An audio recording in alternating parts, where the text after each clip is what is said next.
What is up, you guys? Thank you so much for joining us. This is Miguel Antonio Barragan, aka Fight Fiend Migs, joined as always by my co-host Andrew. Don't get it twisted, Lapache, and this is the Mad Boxing Show, or Mad Boxing for short. Thank you so much for stopping by on this lovely yet extremely toasty Wednesday evening here in Las Vegas. We are going to get several straight days of over 110. Today reached 112, so you best believe we're staying indoors all freaking week. But we're here to bring the heat to you guys because we got plenty of stuff to talk about on this Wednesday show, with the Wednesday show before a Zuffa card out in Ireland. We're gonna throw that one in there because it's gonna be early over here, and it's gonna be another one of those international Zuffa cards. But we'll get to that. All right. So we got some stuff to talk about, and as I said, we got the heat. It seems as though itchy fingers, itchy thumbs, Shakur Stevenson has decided to go to Twitter and basically lash out on everybody, not just Devin Haney because he throws some shade over his direction, but also Jose Valenzuela. We're going to go over this conversation that are going back and forth online because according to Rick Glazer, we might have a fight brewing between Shakur and Valenzuela, even though Shakur said, no, bro, I ain't interested. I'm not sure if he's going to have too many options at this point, but we're going to be talking about that and the clapbacks, I guess if we can call it that, from one Shakur Stevenson to Devin Haney and Rayo Valenzuela.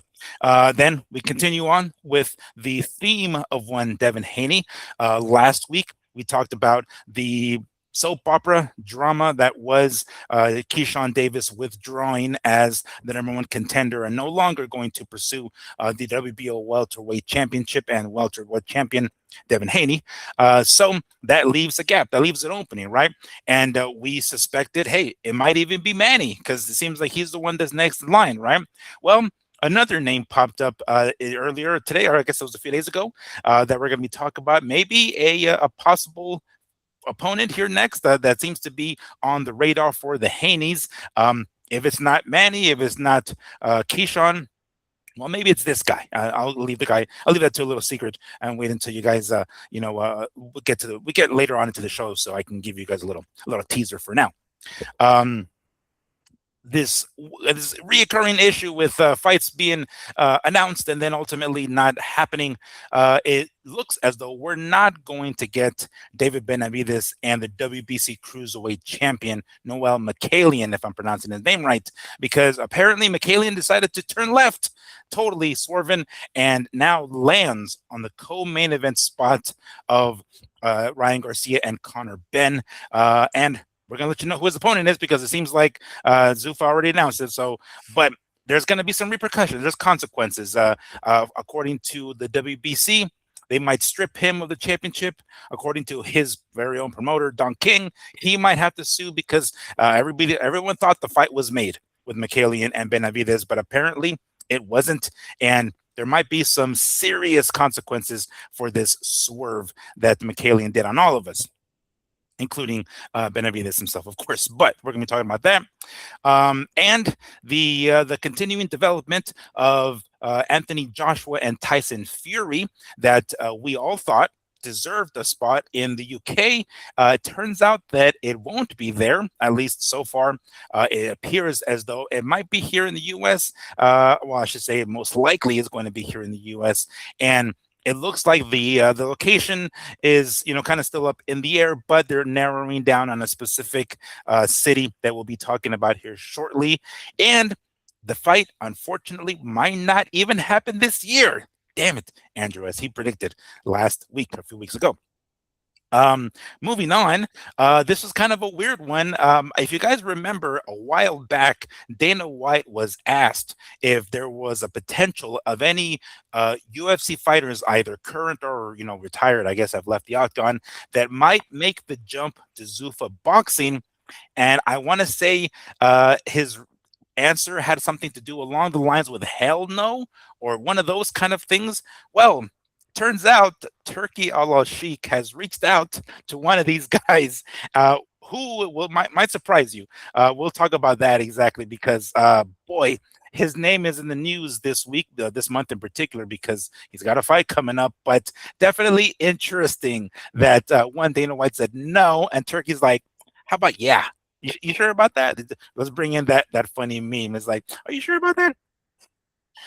All right. So before we get into all that stuff, because we got plenty of stuff to talk about, as always, a quick word from our channel sponsor, Health E Sol or Health Y Sol.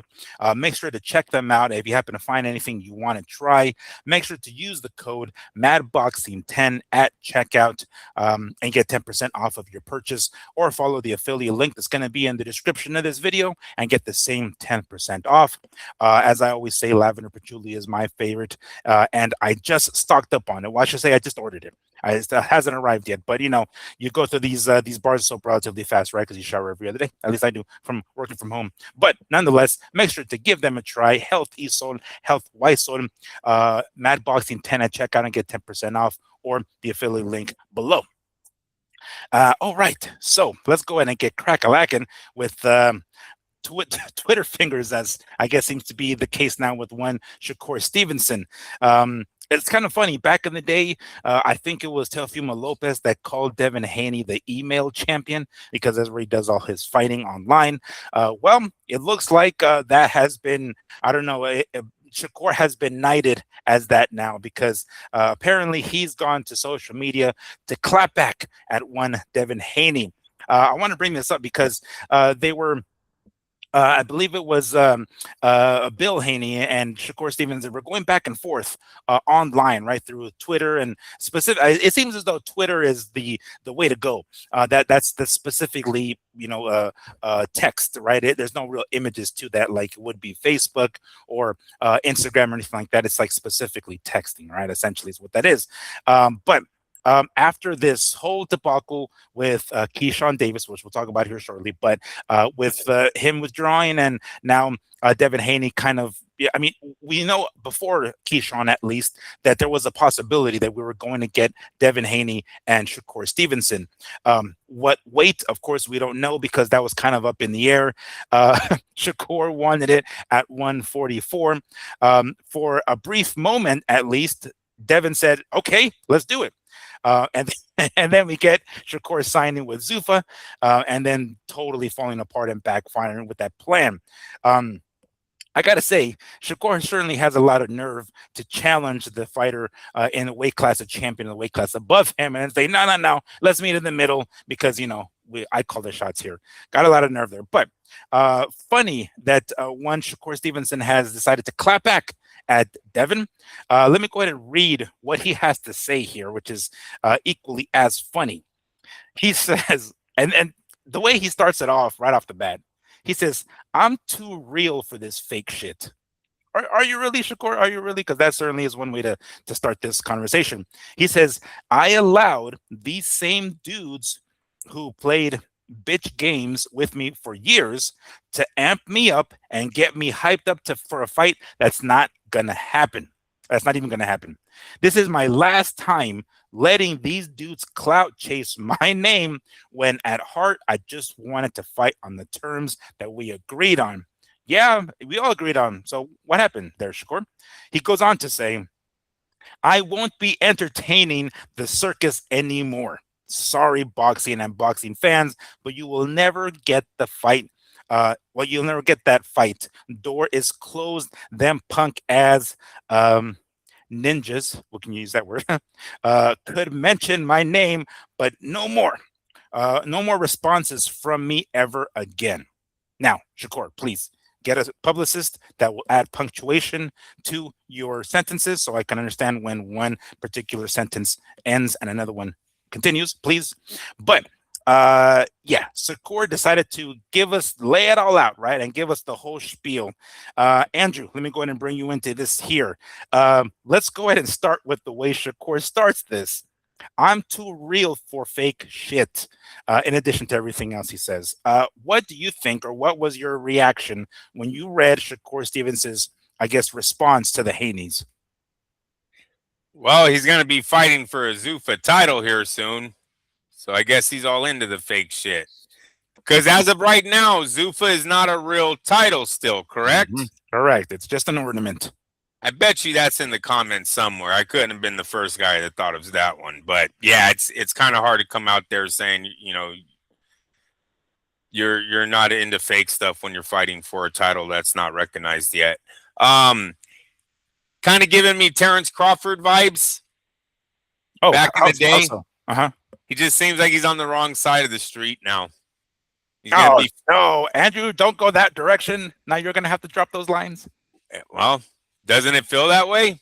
Yeah, look at who they're lining him up for. Mm. That's sort of like that. That's when Terrence, when the PBC had all their whole big thing going on, everyone was fighting each other, and Terrence had to just keep getting. We knew he was the best, right? Everyone thought he was pound for pound. We gave him pound for pound really for the fights that he wasn't in.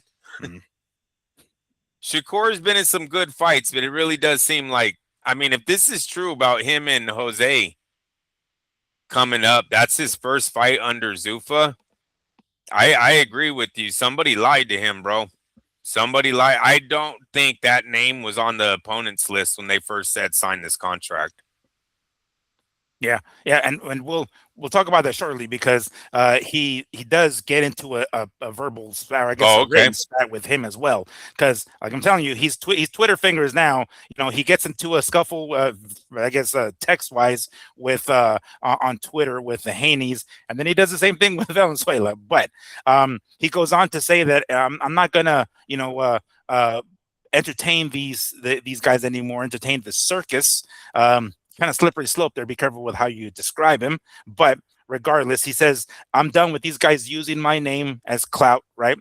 And he says, it's specifically, I just wanted a fight on the terms that were agreed upon. I could have sworn it was Haney who did agree to the 144-pound catch weight. So what the hell happened? What are you talking about? Like, as far as we know, everybody on Devin Haney's side agreed. You're the one that signed with Zuffa. I mean, now it's starting to look like he really didn't want it. He almost got the bluff called, right? He's like, well, fuck it, let's do a 144 then. And then Devin is like, all right, cool. And I was like, oh shit, never mind. Yeah, very much. I don't want to argue. Bill didn't take the 144 off the table. Still hasn't, or no? I'm asking you. You don't remember if I thought Bill had taken that off, and maybe I'm wrong. Did he? I remember him, or at least Devin, agreeing to it. I don't know if at any point after that Bill said, no, forget it. But I remember that's how the narrative was, them saying, fine, let's do it. And like I said, a lot of nerve from Shakur to think he could just dictate that specifically. And Devin, to his credit, just said, all right, let's do it. Fuck it, let's just, as he wants to fight. Although it's probably a bad idea, right? But last I remember, Devin agreed to it. Shakur has had some solid wins. He's really being looked at as the next Floyd, right? Sure. So he might have that pull before the Zuffa signing. But maybe when he said, I want 144, the Haneys are, that's why they agreed to it, because they know they're fighting a guy that's Haney's always thought of Bill's always thought of his son as the next Floyd. With everyone saying that Shakur was, maybe that gave Bill that little, no, you know what? We'll take him wherever weight he wants. We're going to take him. So then he'll be right. And his son's actually the next Floyd in his mind. And he was, he seemed like he was becoming that face. I do not know about it right now, though. But we'll see. What else do they say in their little rant towards each other? Well, it was specifically, as of right now, I haven't seen it. Devin has responded, but that was Shakur's little clapback at the Haneys, letting them know, I'm done. The door's closed. Sorry, fans, you're not going to get this fight. I guess I agree with him I agree with him apologizing, because in my opinion, it's his fault that this fight doesn't fucking happen. But ultimately, it seems as though he's done talking about it, and he's done with them using his name as clout every single time. So it looks like we're not going to get it, and Shakur seems to be done talking about it. Yeah, I mean, there's not really. Look at the there's rumors that he was moving back down to lightweight, correct? This was Yes. like, so this is like a one-time thing. Maybe this could be where Turki did not want to risk a one-time fight and ruin the guy that he thinks is supposed to take over boxing. You know what I'm saying? Mm. Let that grow naturally. I think Zuffa has bigger problems than setting up Shakur with a catch weight. They need to find him opponents in a division that he's going to dominate, right? Because that's what I mean, you're looking for a guy to control a division, control a title. And this is not Dana White's vision. I'm not talking about the guy who don't like O's. Not that guy. I'm talking about Turki. You want someone that's gonna that lasts as a champ. So why would we start doing this? Oh, we're gonna do a catch weight of 144, but then your next fight we want you to go to 130, back to 135, right, or 140, wherever they tell him to go. So it could have been a little bit of that. I never had that much what is the word, confidence that this fight was going to get made without Turki's blessing. You guys, a lot of these fights are not going to get made right now. There's not a budget. DAZN is not freaking Netflix. They're not handing out $20 million checks. Did you see what Rayfield said about I'm getting lost in these fucking fake ass matchups. The Haney versus Davis, that they wanted somewhere around almost 12 million. They needed to clear that. Remember we talked about 10, it was going to be 10, 8 million, something like that. Well, I guess they needed 12 million to actually satisfy Haney's contract plus the 5 million that he won. 12 million. Who's going to write a $12 million check for those two guys? I think I heard Abel Sanchez also mentioned today. He flat out said it. I saw an interview. He was like, nobody was going to bid that amount. Get the fuck out of here. Come on now. Yeah, these numbers are outrageous, but they've been spoiled, right? They really, I think everyone thinks Turki's all in. I don't know if Turki's all in anymore. Turki might be into buying events and having special big nights. They might already be fed up with all this little stuff. I mean, seriously, we talked about this welterweight division going on a standstill. Dude, we're in month eight now. Where's our tournament that we were talking about at the beginning of the year? What happened to all those matchups? Where in the fuck is Manny Pacquiao at? Yeah, right, exactly. It seems that just seems like a money bag that hasn't been tapped into yet. At least one more. Yeah. I don't know, dude. I want to say it's the decline of one Riyadh season. Not even Zuffa, right? And you know what? You could call it Zuffa. I don't know which one you call it. But Riyadh used to be big. Maybe they're going away from Riyadh and it's supposed to just be Zuffa now. So just say Zuffa. It's the interest of what happened to Zuffa about all this. Yes, they're going after AJ Fury. I think we both know that's going to sell $1 million, right? They're gonna make a penny on that fight. So of course he's in on that one. But is he still in on the Keyshawn Davis versus Devin Haney fight happening in Riyadh for $20 million? Yeah, who's going? Yeah. Ain't nobody going. Ain't nobody going. Ain't nobody going. And they better not position on pay-per-view either. And honestly, I don't know if Shakur is that guy, right? They might have to keep him in America for a little bit, get his fan base up, then maybe take him. But you put Shakur in Riyadh right now, I don't know if anyone flies out there to see him, especially if the opponents they have on his radar that took a major fucking drop from where it was 2 weeks ago. So can we even bring up his fandom here in the US? Like after his on TV spite, what is it called, in the spat with what's his name, Shannon, I forget, Shannon Sharp, right? Calling him boring and shit, right? And he goes off like. I don't know if there's a way to get him more popular. He's kind of, I think, capped as far as that goes, especially with his fighting style. I'm not sure if there's really a way, an avenue for him to get his fandom, I guess his fan base up here in the U.S. enough for him to be somewhat of a draw, and for Turkey to be like, all right, you are that guy to bring over here to Saudi Arabia. Yeah, no, I don't think I don't know if he's in the plans for Saudi Arabia. Not right now. Um, I think Zuffa has kind of lost their way right now, and maybe I'm going to be wrong in a few months. I know Dana's got or Turkey's got like 4 more months, and still until we really ask, Yeah. right? Right. But as of right now, it's been a lot of all over the place. It's been a lot of changing. This thing just keeps changing rules. She's changing its outlook of where they want to go. First, you can fight. You're not fighting for any world titles. The very next fight, they're like, fuck it. You know what? WBC will fight for you. And that also proves they're into events. Because why are they allowing the WBC and the Conor Ben Garcia fight, but not allowing the IBF and the Opetaia one? Mm-hmm. Do you think it has something to do with money? That just because Ryan brings a little extra coin to that fight and he wants to keep the title, well, fuck it, let him keep the title, right? But if you don't bring any money, Opetaia, Mr. $200,000 guy, yes, right? Mm-hmm. Yeah, exactly. You take your title and run. You think you're going to take a piece of our fucking little ass pot? 600 grand to 50 million isn't a lot of money, Terrence Crawford. Dana and them were like, we're gonna make 50 million.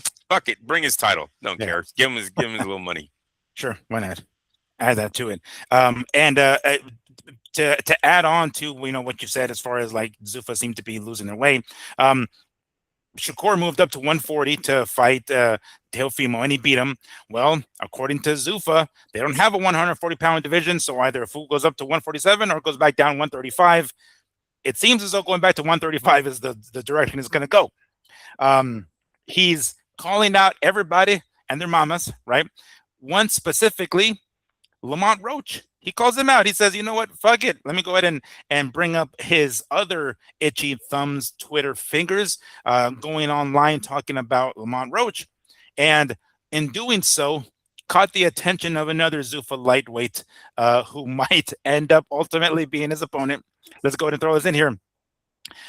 Stevenson goes on say, fuck it, Lamont, go to work. What does he say? See, this guy needs he needs punctuation.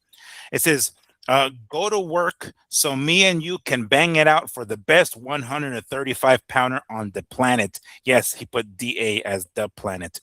And no more than a little bit after that, who decides to join the conversation other than Jose Valenzuela, Rayo Valenzuela, comes in and says, calling Roach the best 135-pounder after a draw with Pitbull is wild. I beat Pitbull, and I'm coming off a win over De Los Santos. If you really want to prove who's best, let's fight. Apparently, he thinks the victory, that cheap shot on De Los Santos, means that he deserves a fight with Keyshawn. I mean, not Keyshawn, with Shakur. But a couple of days later, Stevenson decides to throw in his response to that. He says, I understand you want a payday, G. I respect it. Once again, I would take you more serious if Gary didn't beat the dog shit out of you. Did you win a round? Talking about Gary Antoine Wessel. He says, and De Los Santos didn't fight more than one round in 3 years. I was not impressed. I was not impressed. You seen when he was active, he knocked your head off. Now, there's more to this conversation, but let's go ahead and pause it there, Andrew. All right. So, Shakur says, you know what, Lamont, go ahead and get your business done in the ring with fucking Cepeda, so you and I can go at it for the best 135-pounder out there. But Rayo Valenzuela decides to step in and says, yo, don't be calling him that, son, because you know damn well I beat the guy who has a draw with him. Before we move on to the further part of the conversation, who do you think is right there? Like, do you think Rayo is in a position to be like, yo, let's make this done, or let's make this happen, or can Shakur afford to be like, nah, I don't need you, I have other opponents, when he probably doesn't really? Before we move forward, yes. Do you really think people in prison, guys from the streets, guys that have had a hard life, do you really think they write letters home that say "duh" instead of "the"? I don't think so. Even in jail, they learn how to read and write. Right? I mean, at least the 3-letter "the," yes. right? Right. Very sad that he was like, yeah, that sounds Sounds hood. Duh. Yeah, or uses the letter U. It's You know what I'm saying? It says, yeah, okay, all right. I mean, I don't know. Is it because there's only a certain number of texts or characters you can put in a Twitter statement? I don't know, but he sure abbreviated very well, I guess. I wanted to say that joke way more than I wanted to talk about this fight. Uh, Let me tell you something, dude. Jose Valenzuela doesn't belong in the same sentence. Fuck the same ring mm, as Shakur. He doesn't belong in the sentence with them. It's an embarrassment to Shakur Stevenson's career that he left the title, a title shot, a unification. He left big money mm. to go to this company and fight some guy that's 16-3. What's the winning streak when you're 16-3? Huh? How successful can this man really be? How many times have you gotten it right in a row that you think you belong in the fucking ring with one of the best fighters in the world? It's an embarrassment to Shakur. It's an embarrassment to Valenzuela too, that he even thinks he can talk shit to Shakur. Props, the kid's gonna get paid, but you're about to be embarrassed. You better hope Turki and Dana give Shakur some extra coin to not whoop your ass all over that ring. Just beat him, but don't beat him. Right? This is supposed to be our guy. This is supposed to be a real match here. Are you fucking kidding me? This is 16-3. That's what's going up. I mean, Well, damn. didn't Max Kellerman make a big deal out of it? Yes, He I threw know, that but shit in he's there, right? also paid by the company that is putting this fight on, right? Mm-hmm. No, there's gonna be a lot of guys. Look, there's a lot of soft people in the media right now. They just want to be in the party. They just want to be in the room, Miguel. They'll do whatever it takes to get in the room. And if that means on their knees saying that this fight is awesome, then that's what they're gonna do. But this fight is not awesome. This is not where Shakur is supposed to be. This is not where boxing's supposed to be. It really isn't. Way too much internet tough shit going on right now, not enough fighting. The MMA fans are right when they say at least the UFC gets their guys in the fucking cage to fight. Okay? We just can't do that. We love being on the internet though. You know? Oh wait, there's more. Oh jeez. There's more. Because Valenzuela wasn't gonna keep his mouth shut. He's like, let's go ahead and prove Andrew right even further. He goes on to say, you keep bringing up the past because you don't want to talk about the present. Talk about him. I'm coming off a KO. You're tweeting. So are you, Valenzuela. What the fuck you're talking about? Is that it really is easy work? And no, if it really is easy work, talking about himself, come collect. I'm looking at you as you come up, not a paycheck. Like I'm looking at you as like that's the next level for That's me, the not guy, just yeah. a paycheck, right? Yeah. So he goes on to say, or at least Stevenson replies, you can hold my towel for the next fight, champ. That's as close as you'll get to greatness. And he finishes off with saying, great. You were chasing a roach fight. Now you got your little bros trying to fight your battles. Come put in work, pussy. All right. So there might be more, but that's what I saw online. I would not be surprised if there was more, but it looks as though they went on a little bit further. I don't know who's right there. I mean, I don't know. I guess it's depending on how you look at it, but it looks as though we might just get this fight. Let me bring up a quick tweet of one Rick Glazer, who says, in Shakur's Zuffa Boxing debut, inevitably, that he used that word, Shakur's going to fight Rayo Valenzuela. And there's three ways to look at this fight. Shakur has been fighting top guys every fight, so a break is good. Calling Rayo a break. Secondly, Rayo deserves a big fight. He's legit. Third, absolutely guaranteed the fight goes the distance. So bet on the distance and get paid very well. Wow. All right. So those are three different ways that Rick Glazer is looking at this. I guess you can look at it either way, but it's definitely a downgrade. It's a step back for Shakur. He's trying. He's thinking. This is what Zuffa seems to be doing to a lot of these guys, giving them promises on top of promises, and they're like, oh, they're just fucking believing it. It seems because apparently Shakur seems he can go out and get a fight maybe with Roach, with Lamont Roach, or calling anybody out. If you ask Dana, Dana's like, yeah, we can make any fight. I highly doubt it. But point is, we're in this situation where it seems as though Shakur's options are limited, and he might just end up getting stuck with a fight with Valenzuela. So, according to Glazer, it's inevitable. Andrew, it's gonna have to happen. It's gonna have to be Valenzuela. Yeah.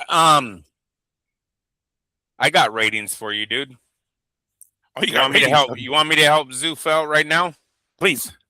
I thought Lamont Roach was on his way to Zuffa anyways because of the hair loss on top. Why not put Lamont and Shakur in the ring together? I think Lamont gives him more.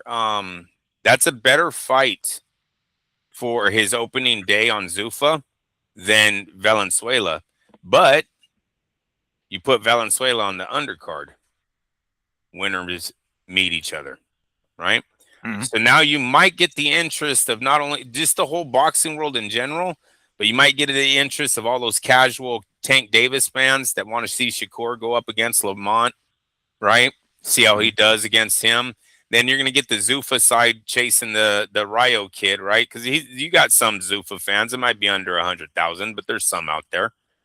They're gonna watch the fight. So I think that's a better fight to take is the Lamont Roach run now, especially because they built some kind of momentum build up with the Rayo and Shakur, right? Why tap into that so early? Let's have a fight in between, put them both on the same card.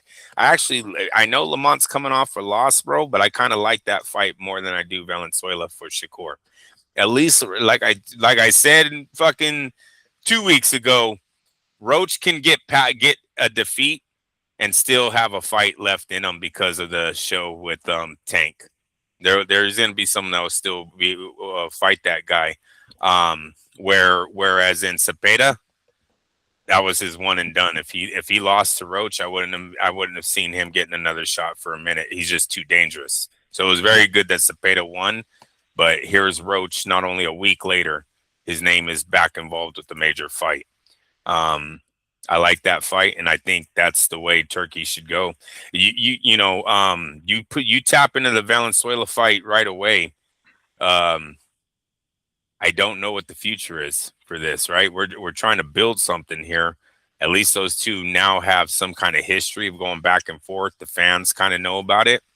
You got to build off of that. Still doesn't look that great for Zuffa, though. I don't see killer ratings here. You know what I'm saying? I'm hoping they get 1 million pay-per-view buys with Roach versus Shakur on Paramount. Oh, really? I mean, you mean like views? Just like if it's on views? Yeah, okay, of course. Gotcha. Okay. Yeah. No, not in money. Well, you said paper. It was like paper. I was like a little bit pay-per-view stuff. Kind of land pay-per-view buy shit. Yeah. No. Well, shit. Is Paramount even pay-per-view? I just meant views, bro. I got you. Yeah, I hope that's the first Zuffa card that they can actually fucking announce that it did a few million. You know what I'm saying? Do you think it's realistic that they'll be able to get somebody like Lamont Roach? Now, obviously, he's coming off a loss, so they're not going to give him that much, right? I mean, that's what the fucking Zuffa love is to end nobody have no. I mean, he's already lost though. But my point is, he's coming in with a loss, right? So they're probably going to give him some lowball offer. Does that look like something that maybe Roach would be down for? And be like, all right, fuck yeah, I get it. I just come off loss. Let me go ahead and take whatever it is just for the high profile fight. Or does he go, hold on, I'm worth a little bit more than this, yo? He would be a little bit more worth than what Zuffa's offering, but only for one fight, right? So what he needs to look at is his future. Because let's say he fights Stevenson under Zuffa. Maybe he loses, looks good, goes 12. I think he's going to dominate. I think he beats Rayo still. Matter of fact, let's do that fight. You know what I mean? Like, as soon as Stevenson beats him, hold up. Don't even do the fucking Rayo Shakur right away. Then have Rayo prove himself through fighting Roach. But then if I'm Roach, I'm trying to get over into that ranking where just give me 750,000. We're good. We're good. You see, time is going, bro. Time is Oh yeah. going. Yes. There's no. It doesn't stop. It It doesn't stop. doesn't. No one That beats sand Father keeps working Time. for him. Right. He's forming the clock on his head right now, dog. Like Right. he needs to, That's the sand going down the hourglass right there. That's what that is. he, need, Unfortunately. he needs that retirement money, man. So I'm trying. If I'm Roach, maybe I work a deal where I'll do your one fight with Stevenson, but then you guys better not just kick me to the curb. I want in on Rayo next for the belt. All right. All right. So, but the way you're like the roadmap that you're giving is almost making the Rayo fight a bigger one than it really is, right? I mean, shit, I know Well, we're not gonna like strike right now because maybe there isn't enough build up yet, but can we even do that? Can we build it up? Because regardless, it is still a step back for Shakur. Rayo is the only opponent they have on their stable, it seems like, for Shakur. So I was just trying to prolong. I'm not trying to make it look bigger because maybe it will. I don't know that part. I'm just trying to give it more fights than just one and done, right? And I really think Roach was on his way over there anyways. He's kind of on the lower end of his career. He just took a defeat. There's not going to be a lot of money out there for him. You know what I'm saying? So if he could get into a company that's guaranteeing him 3 fighters versus B opposition, where when he's getting on the older side of his career, I'm all in for that one. Yeah, that's $750,000 a fight, man. He might already only have one more fight where he makes $2 million, right? Because I don't think he was making that much money. You know what I'm saying? That's if he can get his hands on the title and then just tell Zuffa, all of your young guns, whoever the hell you think is going to take this belt from me, line them up. Right? Because what are you going to do? Fight a bunch of guys that are fucking 14-0? Was fighting in the high school gym before he got the shot at the Zuffa title? I mean, their stories have been kind of whack, bro.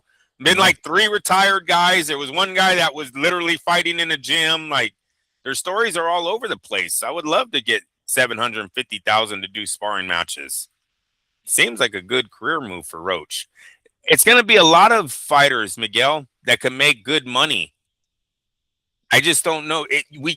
Is it going to turn into the tough man contest if we put too many of them and they don't have a freaking dude that's going to come up from the bottom and take over everything, right? What if they don't find that guy, the Cinderella man, the Rocky, then it's just a bunch of B-level guys over there.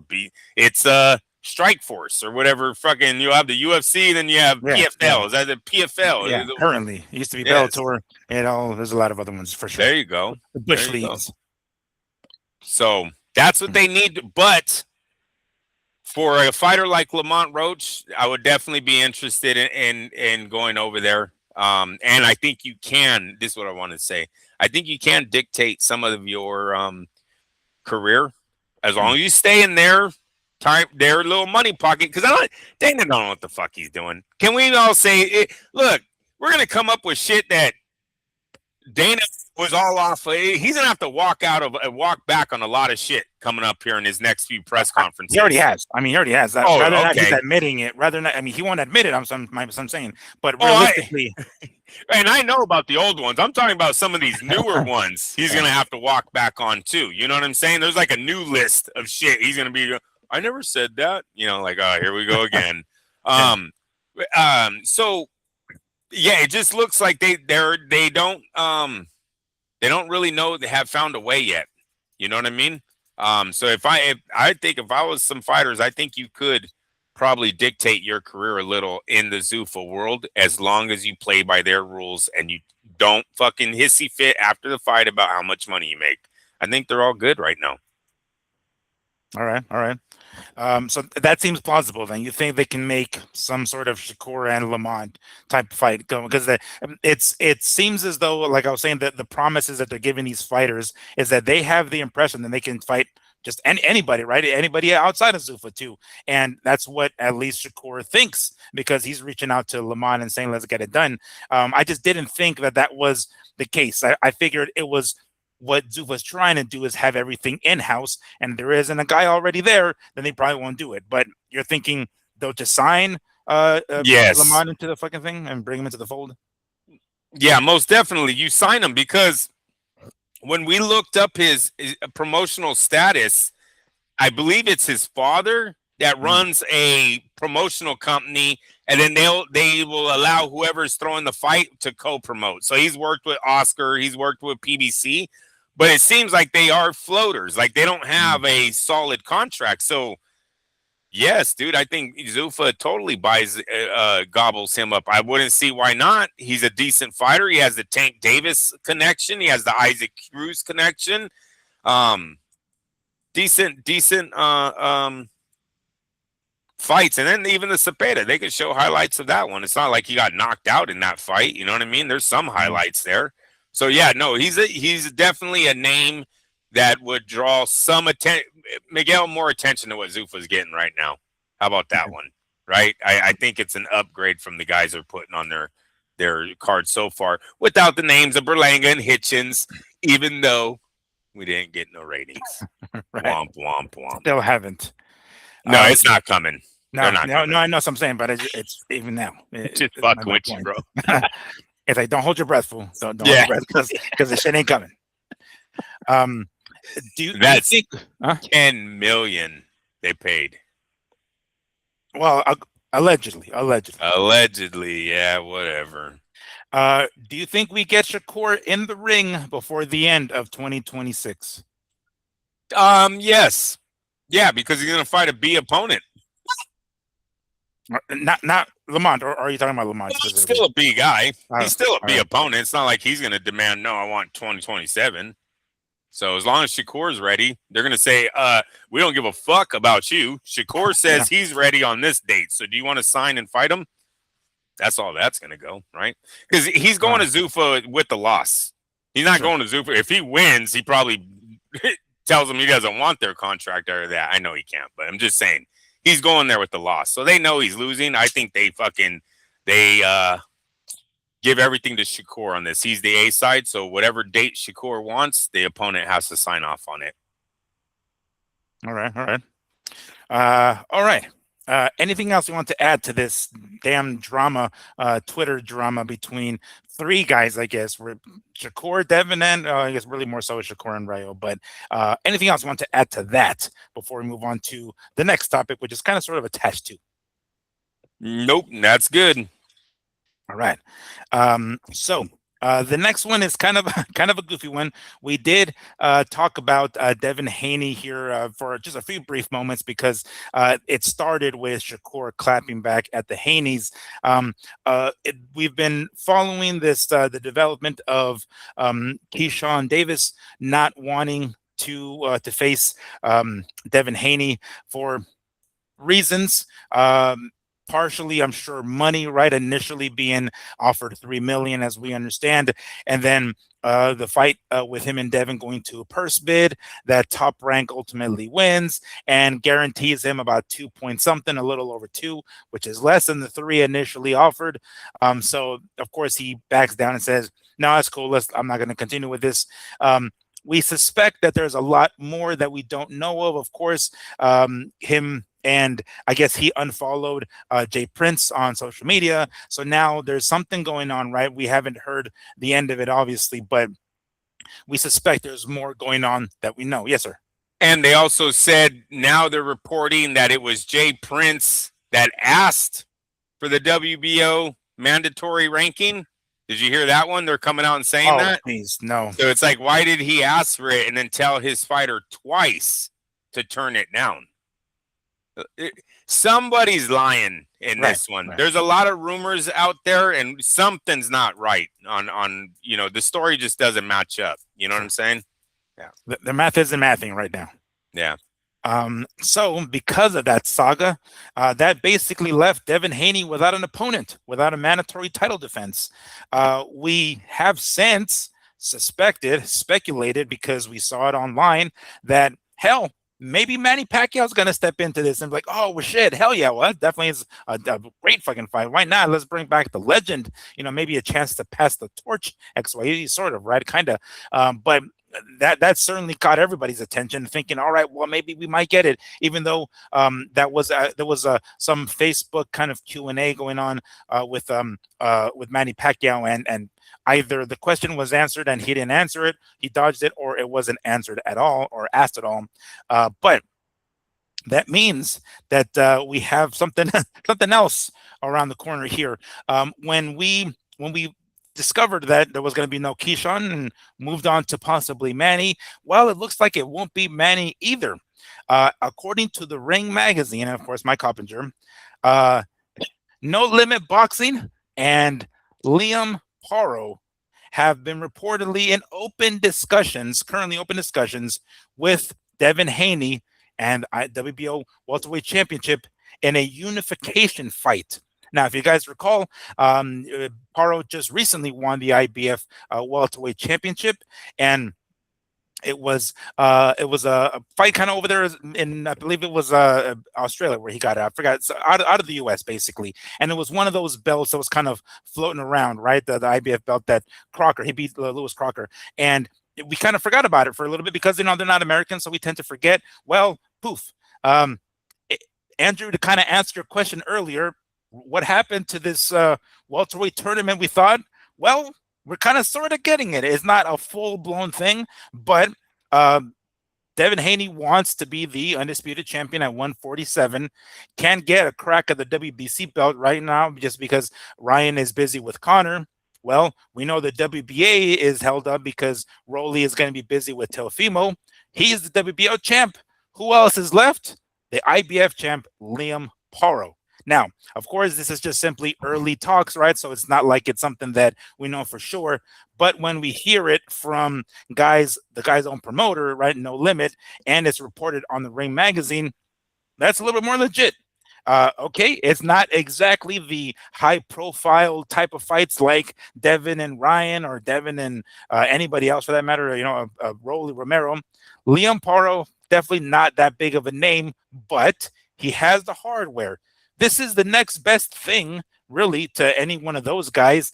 And he accomplishes two things, I guess, staying active and possibly collecting a belt. Of course, not counting out Paro so quickly, but we know that Devin is going to be the favorite here. Okay, Andrew, there's kind of your tournament. We have a unification bout. That's a pretty good consolation prize.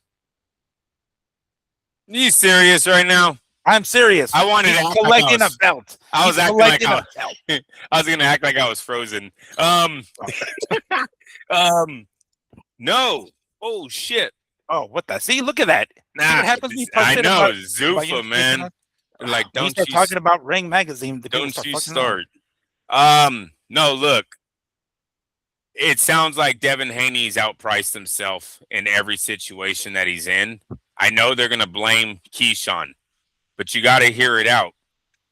Keyshawn wanted $5 million. They offered $3 million. That makes the fight was supposed to be around he's $9 million. Oh, right? Okay. Mm-hmm. That seemed like a high mountain to climb for them too. $9 million guaranteed before anyone makes a dime. Devin versus Ryan, you're looking at upwards of $30 million. They need a guarantee for that fight. No one wanted to do it. Devin versus Romero, what are you looking at? Upwards again of $13 million.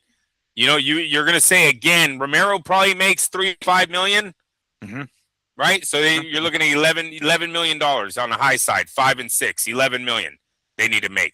Do you understand? There's not that type of money in these fights. There really isn't.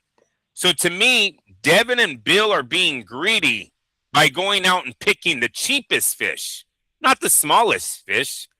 They went out and got the cheapest guy because now they can cover their son's $6 million deal with DAZN, because I believe that's what DAZN has to pay them through contract.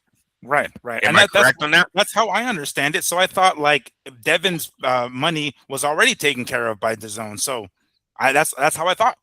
No, because that's why it's $8 million. He was only going to get 2 point something, and the other $6 million goes to Devin.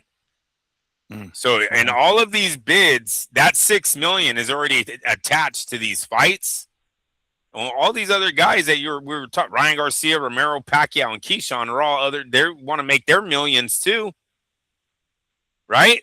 Yeah. So Devin, instead of Devin going to maybe doing a title defense, making something a little bit less, let that Paro guy go out and fight Pacquiao, go out and fight Keyshawn, give them a title.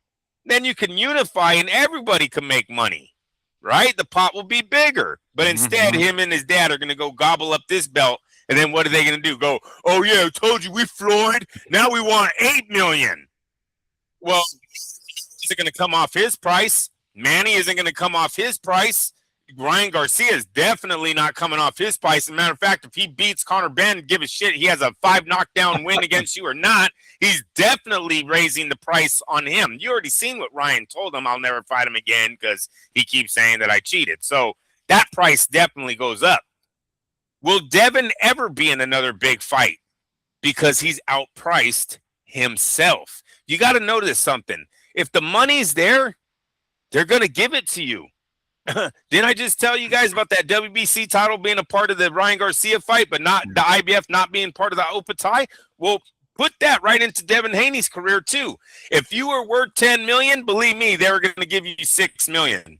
No doubt, they're going to get your fight, right? If you are the next Floyd and they're going to turn a dollar on you, you're going to get your damn fight. There's going to be none of this. Oh, well, we're over here counting fucking pennies.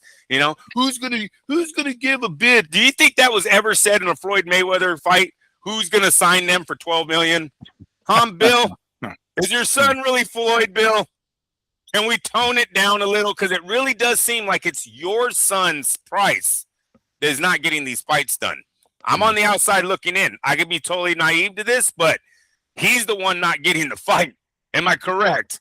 Yeah. He was the one that was tied to Ryan Garcia. He doesn't get the fight. What's Ryan do? Gets fucking Conor Ben. He's the one that's tied to Rolly Romero. Doesn't get the fight. What's Rolly do? Gets tied Teofimo Lopez. You tell me, Lopez better than Rayo?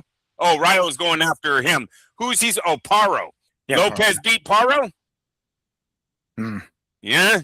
You know what I'm saying? You see what I'm going here? Yeah. These guys are finding opponents, Miguel, so it's not their price. Whose price is it? Pricing himself out of the tournament. He's not a $6 million guy, in my opinion. Or maybe he's $5 million, and the network is willing to eat that $1 million just in hopes, that he turns into Floyd. Remember, all of Floyd's young fights, they weren't making money off of him. In fact, Bob told us one time he lost like $8 million, I believe. Or no, was it Guzin? Might have been Guzin, bro, who signed Mayweather for like one fight. Do you remember that? No. What is like the Baltimore? I think the Baltimore fight, he signs with they totally lose their ass. No one bought tickets. No one gave a shit about Baltimore. You know what I mean? They lose their ass on that one. I believe it was Guzin. But no matter what, before he was a money man, they didn't make money off every fight either. Maybe the networks are doing the same for Haney, where they're like, hey, he's only really worth $5 million. We'll give him $6 million, and you better beat Ryan in the rematch.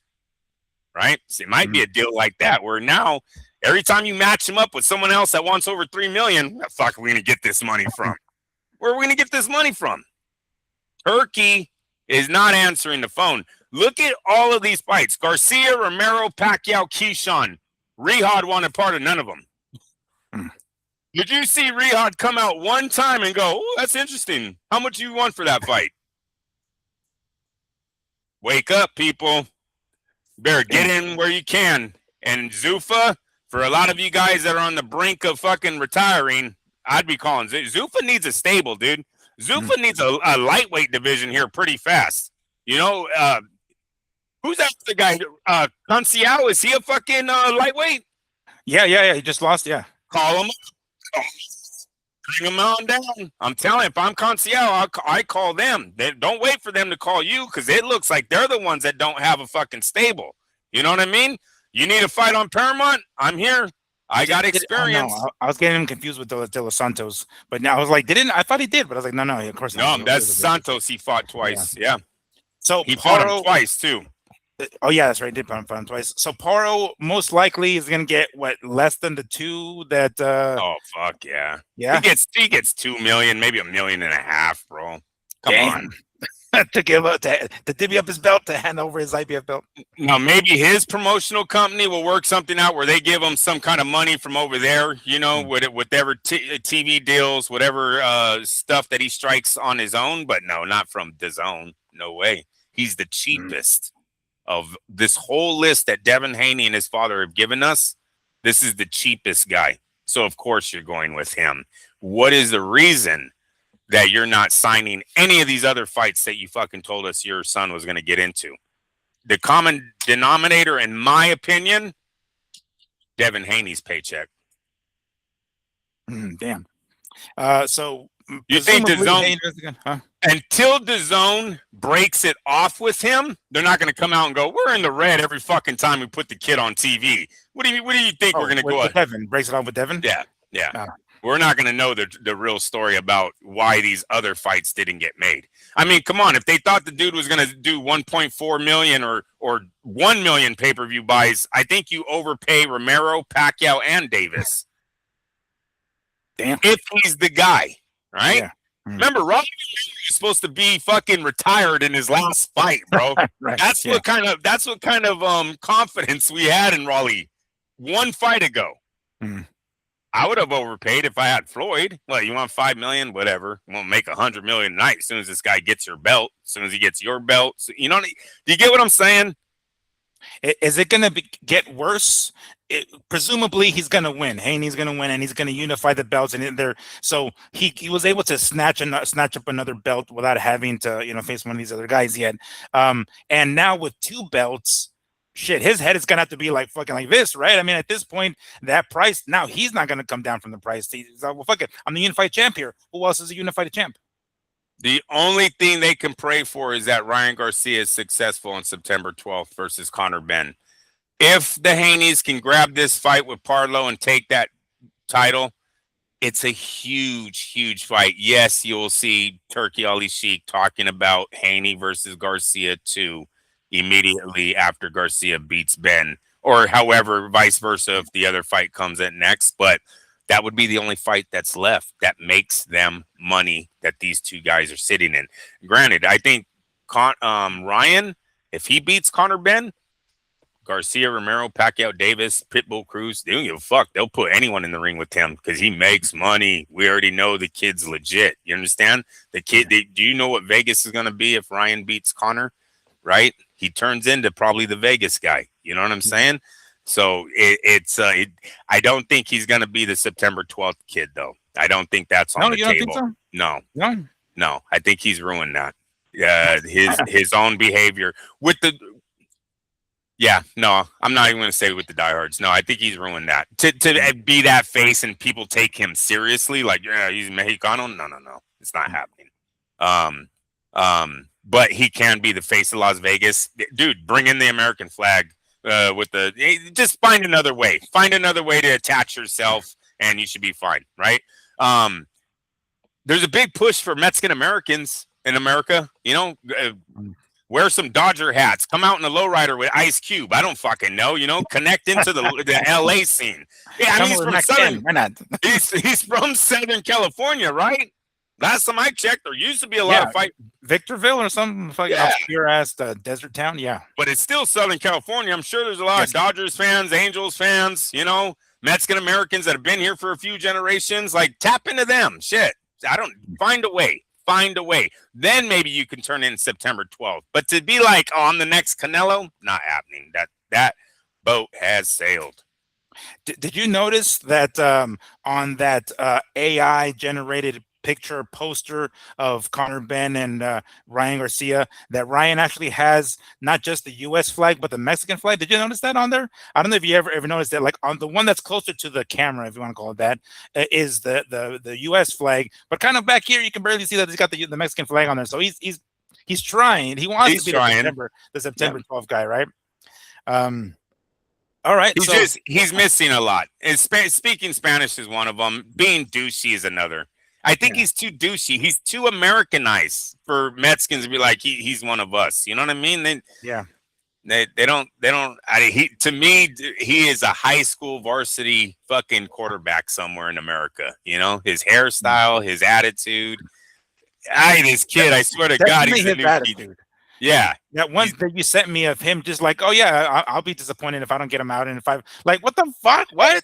Like, sitting, like Five Below. Like, oh, dude, please don't even start with this. laying on the couch, feet all up, like he's just a fucking man. The guy beat Barrios for the and I'm so mad that I fucking picked Barrios, whatever. But he beats We all Barrios. hoped Barrios would have done more. Yes, yeah. Maybe it was just my crave for fucking underdog money. But anyways, he beats Barrios, and I swear to God, the guy acts like he walks on water now. You know what I mean? Like like I am all. You know, I'm the champ, right? Like, I'll be so upset with myself.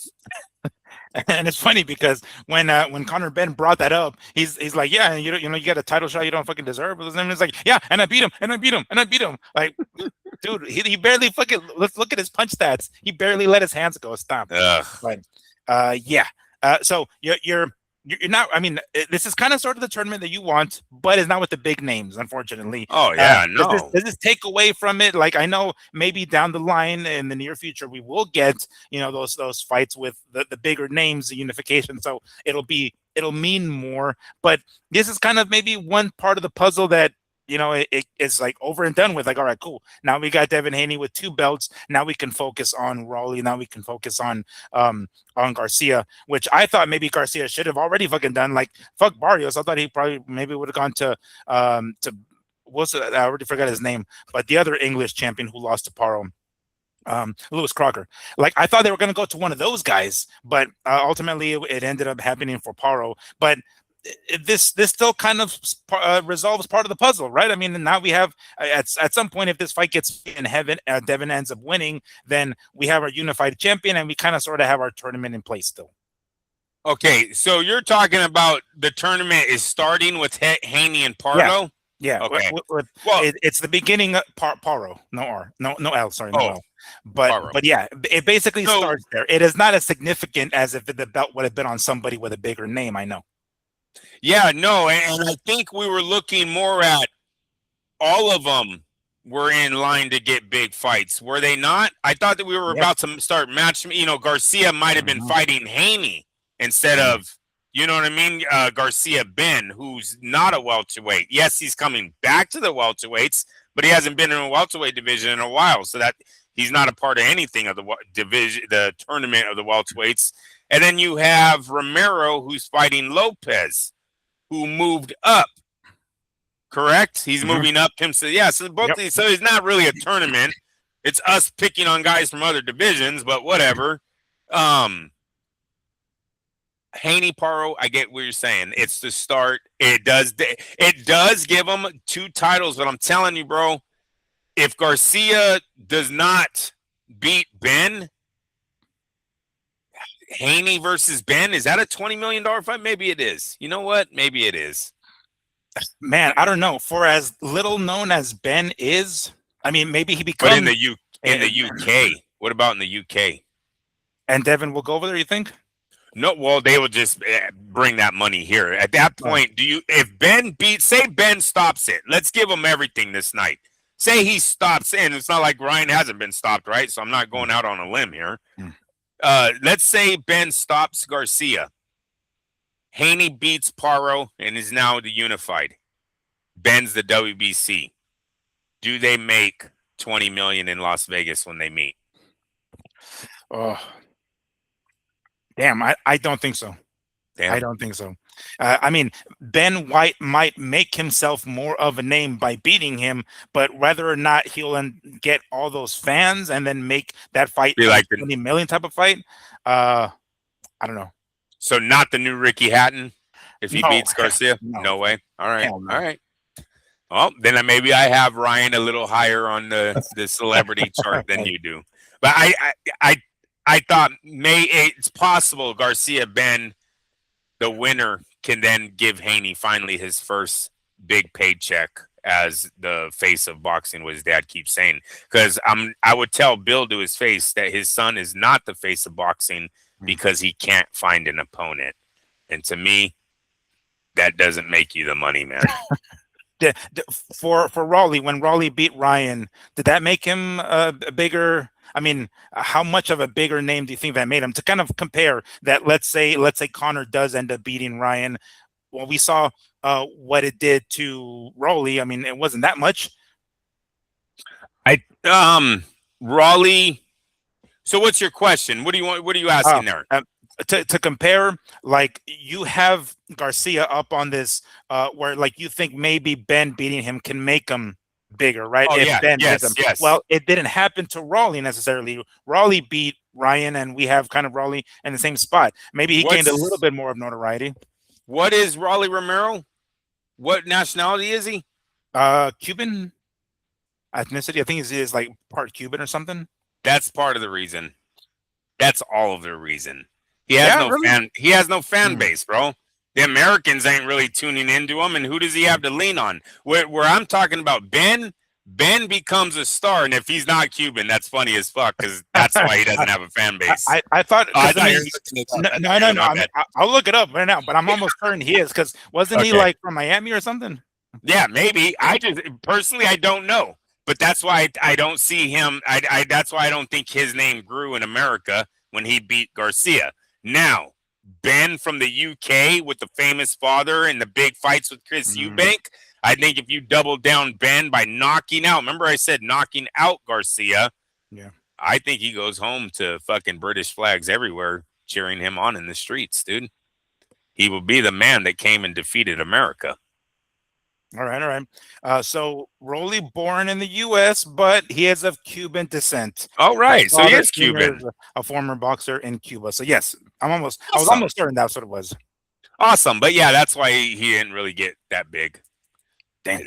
A very rich boxing pedigree, not a big fan base in America. Really weird. Well, I want to say he started boxing late because he still was like in judo. Remember that? So I'm like saying- it wasn't like he came up. Huh? I'm saying all Cubans though.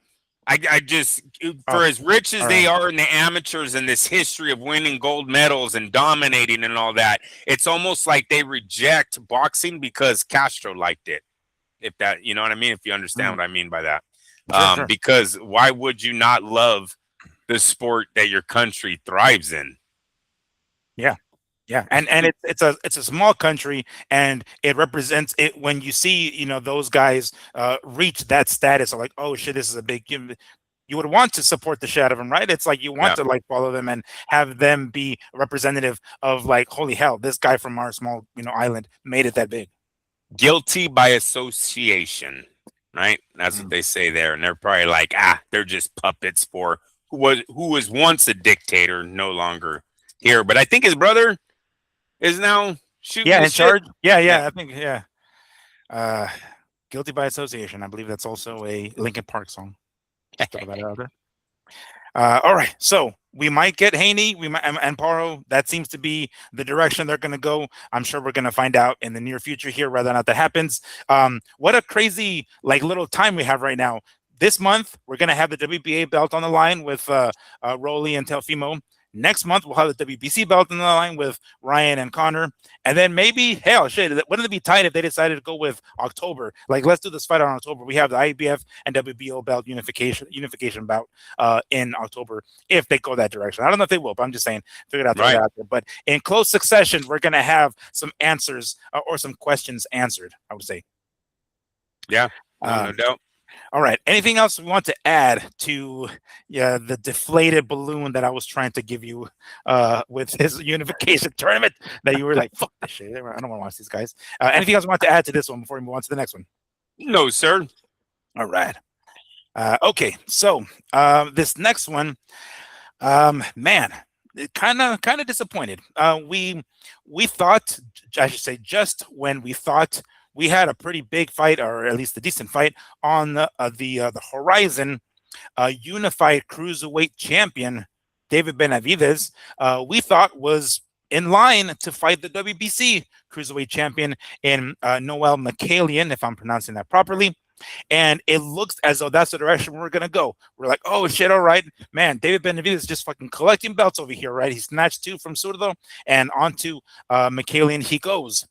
and there's been reports on it, right? We've seen it all over online, and it turns out just when we thought we had the fight made and it was done, Mikaelian turned left when we thought he was going to turn right, and has landed himself a fight in the co-main event spot of Ryan Garcia and Conor Benn, September 12th here in Las Vegas. Now, we thought this fight was pretty much already done, right? It was at least close to being done.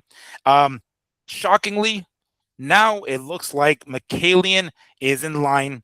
It has been announced by at least Zuffa. I mean, if you want to call that AI slop that they use on their posters, legit an actual announcement. But yeah, it looks like we're gonna get Mikaelian and Jai Opetaia on the co-main event spot for the September 12th card here in Las Vegas. Now, Opetaia, as far as I know, is still considered the Ring Magazine cruiserweight champ, making him the number one guy in the weight class because he beat the man who beat the man who beat the man. He no longer has the IBF title because that has been stripped from him because of his association with Zuffa and Zuffa Boxing. Although he has gone to court now, apparently he's going to try to sue the IBF to get his belt back. Whether or not he's successful at that, we'll find out at some point. But what could have been maybe a unification fight with Mikaelian and Opetaia might not be for any belt. You wanted to say something before I get it? No. No. So before we get into more details on this, Andrew, are we disappointed that we're not going to get Mikaelian and Benavidez, or are we like, you know what, fuck it, he's fighting one of the other champs in Jai Opetaia? Hell yeah, I'm down for that one too. Say that I'm down for any fight. It's the cruiserweight division, so I wasn't a big fan of the cruiserweights. David Benavidez did move up there, so it makes it a little bit more interesting. But I won't, I don't even know who Mikaelian is. I know he's a WBC champ, but sorry, dude, I don't really watch the cruiserweight division. And really, no one does. It seems to be. I know it doesn't have a lot of notoriety. It's just how it is. In America, yeah, I think in what is it, France? I think they really love their cruiserweights out there. I know they had that one dominant guy for a long time, Sean Morek or Sean Mormick or something like that. Yeah, John Mormick or something. That black dude with I remember that. So I remember when Showtime used to show his fights, the stadium would be packed over there. Yeah, that's true. So they like them out there. In America, we're like, go to heavyweight or shut up. I don't like talking shit about Opetaia. I don't know what hopefully this fight does good for him. I don't know what his future is though. You know what I'm saying?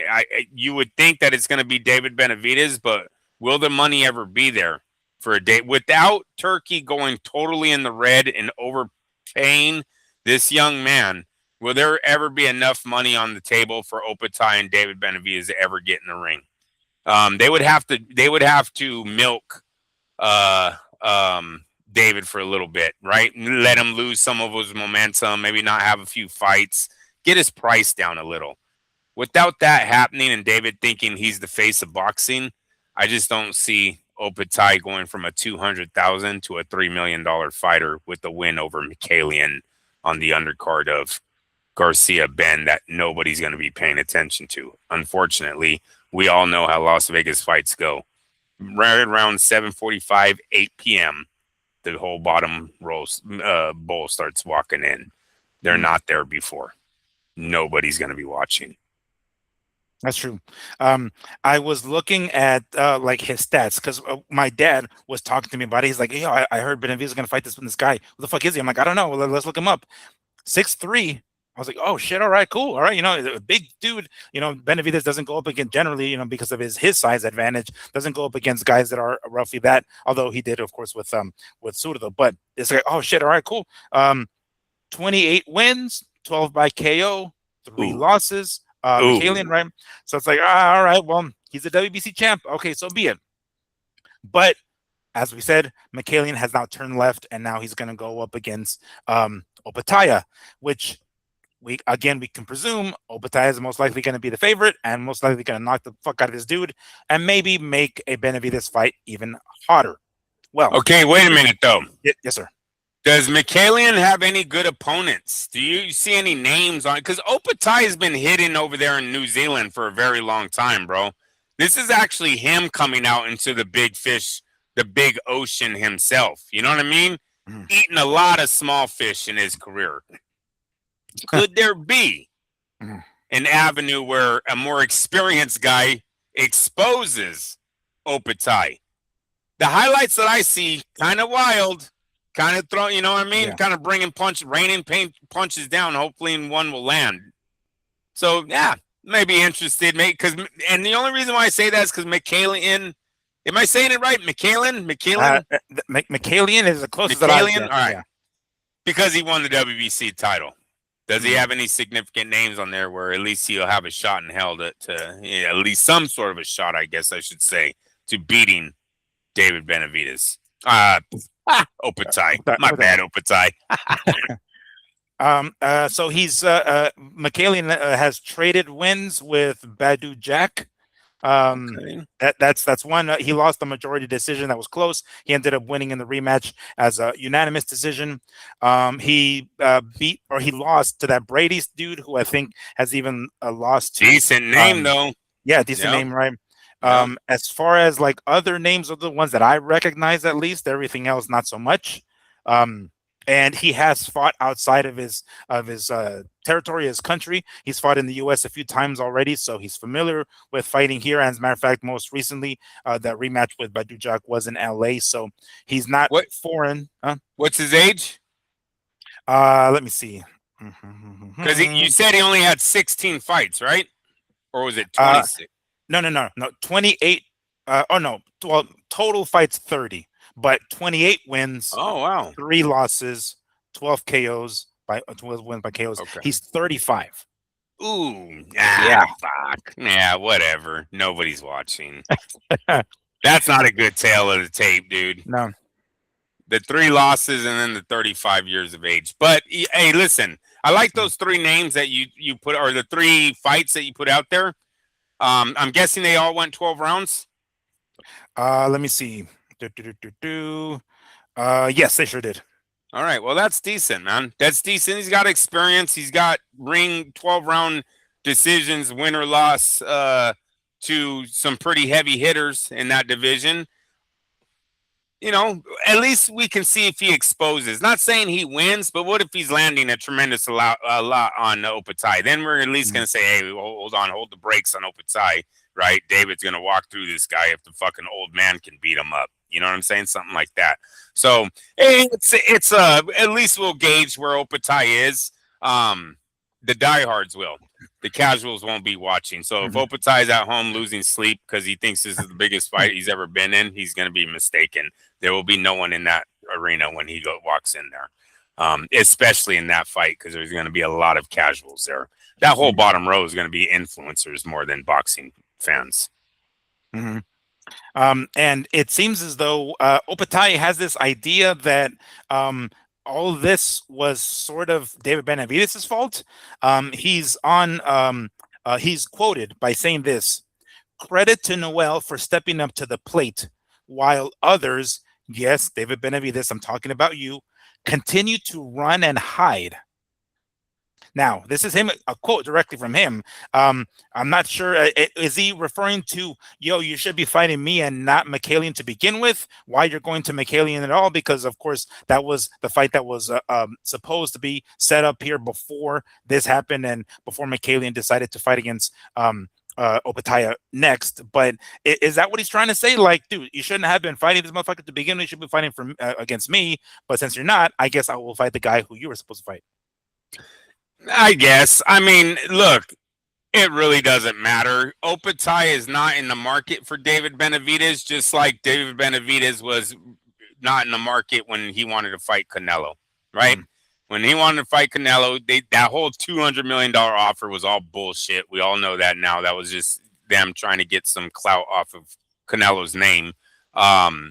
The market wasn't there, and that's going to be the same for Opetaia. You guys, they literally told us he was a $250,000 fighter.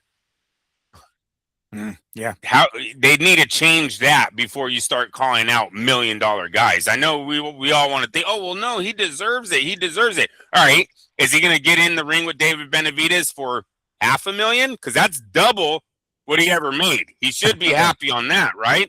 Right. Because if you can't sell tickets, that's going to bring the what do you think David makes? $8 million from PBC? Yeah, About $8 million, right? Yeah. If you don't bring in the fan base that can help generate that money, why the fuck do you get a raise?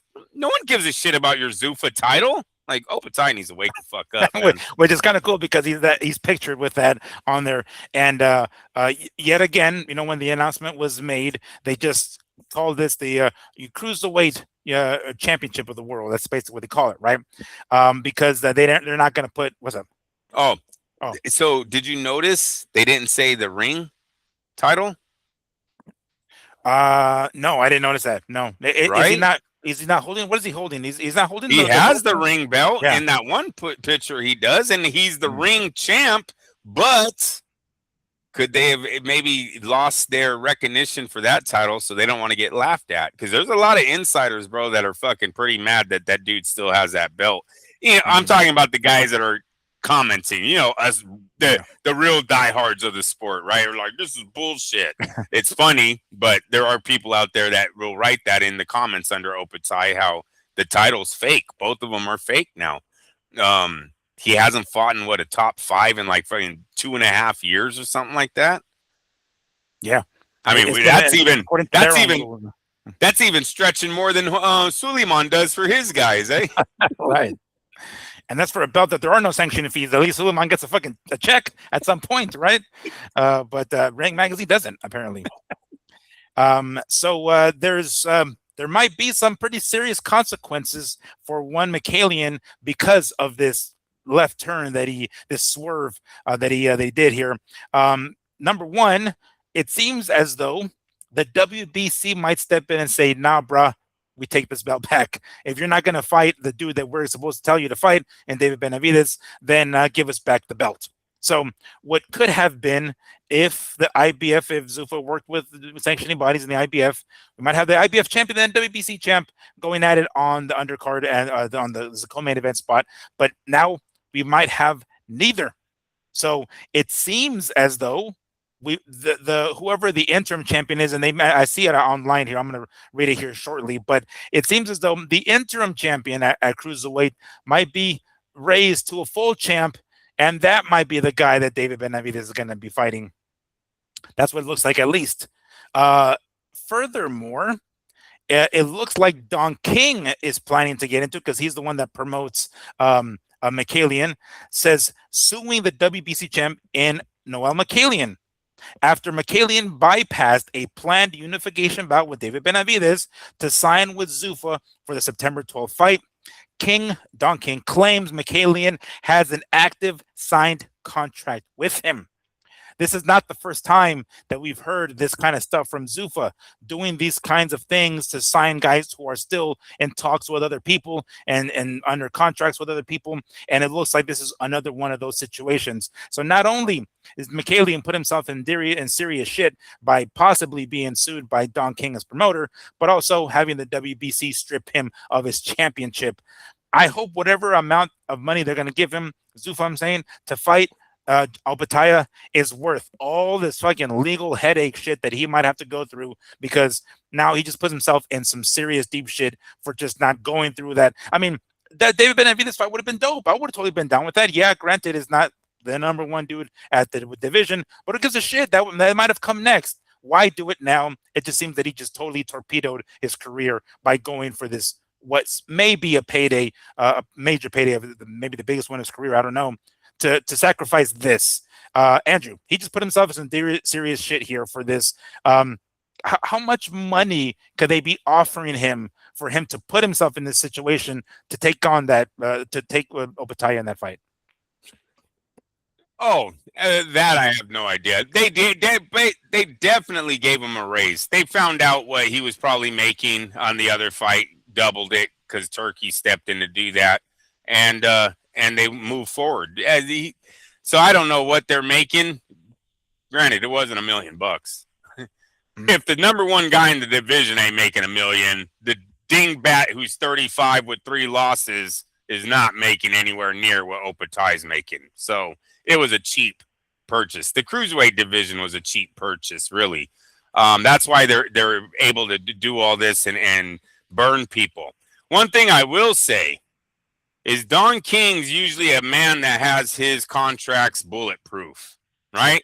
Matter of fact, Don King probably had something in the contract about Zuffa when Zuffa wasn't even formed yet. Right. He's like, any other promotional company from here on out, like that guy, they have stories about his contracts, right? So I'm going to say if Don's contract is active, I think the judge already knows he's going to win. He's like, I don't even got to read this shit. He's been here many times. This man has stopped more fights than fucking all of you guys combined. This fight's not going through. So I'd be pretty nervous if I'm Mikaelian that Don King does have the contract that shuts this thing down from before it ever gets started. Hell, the only person I think ever strong-armed Don King was Ricardo Mayorga. Yep. Did you ever hear that story? No. I know he demanded more money before the walkout. Something like he was in the hotel room and told Don, I'm not coming out unless you give me more money. He found out how much Don was really making off of the De La Hoya fight for Mayorga and fucking stood in his bedroom until Don reworked the contract. That's the only, because fucking Oscar and Eric told Don King to his face, we're going to sue you for everything if you don't get your fucking guy down to this fucking fight. Because dude, they said he even ate a pizza. He ordered a pizza in the hotel room. I smoked some cigars. Like he was totally checked out because he thought he was being robbed. He probably was being robbed. Thought he was being robbed. Yeah. He probably. So and even with whatever money he got, he probably still got robbed anyway. You know what I'm saying? I'm sure that difference was so much that Don King still was like, "Fuck it, fine. I'll give you more of your own paycheck." You know, that was deserved to you anyway. So good for Mayorga for getting more, but chances are he's still in the red. Like he doesn't even deserve it. Like it's all his money. Just like he's all fucking guy. It's fucking. It is. It's like it's another. I mean, I would say another. The original Al Heyman. It's like, oh, what? You want some more of your own fucking money? Let me go ahead and wire you. How much do you need? Well, it doesn't matter. How much do you fucking need? Okay, here we go. But he's the only one. Most of the other stories, it's Don who is always won in court. So yeah, I'm pretty nervous. And also, it's funny that you tell me the dude's 6'3". See, in an American gym, he would have been told, "Why aren't you a heavyweight, pussy? You're 6'3". Yeah. Go eat some food. Come back when you're a heavyweight. Make some real money. You go have a pizza. I'm sure you got some room in there for it. So what do you think is the more likely scenario? That Don King puts the kibosh on this fight and says this fight is not going through, or Dana or that Zuffa Turki says, here's some money, we're gonna make sure the fight goes through. Oh, that's a good one. Okay. Does Couch King have a bet on this? Oh, that's a good one, dude. Hey, that would be that one. Don King's like Mike Tyson to old people, right? They'll bet on that shit, dude. Everyone knows who Don King is. Does he win against Zuffa? You know, it depends. Don King's favorite color is green at the end of the day. So if they end up giving him some fucking money, you best believe he'll let it happen. And trust me, Don's contract, like you just said about Mayorga, could you imagine what he's doing to Mikaelian on his terms and what he's making off of him, right? So what Don's probably pissed off about is not this next fight. Oh yeah, no, it would be the next fight because it was David. Yeah, it's whatever they were making for the David Benavidez fight, bro. You know, maybe Miguel, they get $1 million because David is bigger than Opetaia, right? So he's gonna get more money than Opetaia gets. So maybe Don's like, "Are you a fucking moron?" Even though that guy's like, "Wait a minute." But they told me they're paying me more. How are you getting more? I'm not understanding. He's like, "You asshole, we were going to make $2 in this fight." He's like, "Don, you told me 10 grand. Yeah, you told me 10 grand in a brand new Toyota Corolla. Like, what the fuck? Like, I thought that was the plan. Say the back. Like so no goats for me. No goats for you. Fuck. No, that's definitely Don's probably pissed on the money that he lost out. Go fight for peanuts, man. And he might be X'd out of that contract, right? He might not even be involved. I don't know how all that plays out, but yeah, definitely. I think it's about where Don was going to make off of him and the WBC and all their whole little world going around. And that's where I wanted to roll into. The WBC has been friends with Don King for a very long time. Decades. Yeah. And so there's probably a good chance Don was at some kind of childhood birthday party, christening or something for Suleiman. You know what I'm saying? It was that close at one point. There's a possibility Don made one phone call and that belt got stripped. Right? Yep. Yeah, very likely. I would say, because I mean, it kind of Zuffa already announced it, at least according to what we're seeing online. So to them, the fight's made. I'm talking about Mikaelian and Opetaia. But didn't Don King recently do that with somebody else? Who was it? One of his guys was gonna face. Was it Deontay Wilder or somebody else? But I could have sworn very recently one of his guys was going to fight somebody, and he's like, no. Or Michael Hunter, something like that. Like one of those guys. I was trying to find the name. It's an American. It's an American. You are right. It might be Hunter. Go ahead, keep talking. Well, that's what I was getting at. Like, granted, the kind of money on the line right now is not what it was then specifically. Yeah. Hasim Rahman's son. Is it that one? Oh, is that what it was? Okay. Hasim Rahman's son was supposed to go fight somewhere there, and I think he signed with Don. But yeah, you're right on the ball on that one. Go ahead, dude. My bad. That's fine. So, but like, I guess where I'm getting at is, there wasn't the same amount of money on the line for that particular scenario than there is here right now. At least I don't think. And that fight didn't go through for whatever reason. I mean, not for whatever reason. I'm sure Don King put the fucking, the halt on that, pumped the brakes on it, and that didn't happen.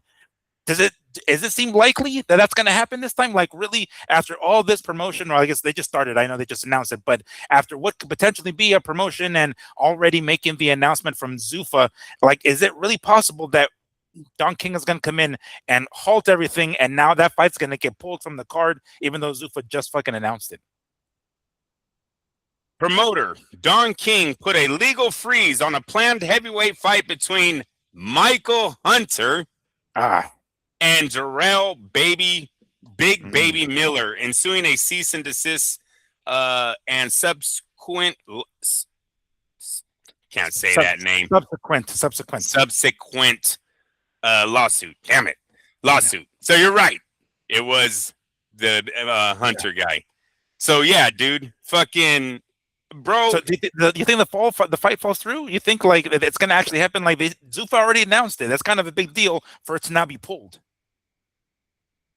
Did when they announced it, did the WBC strip them?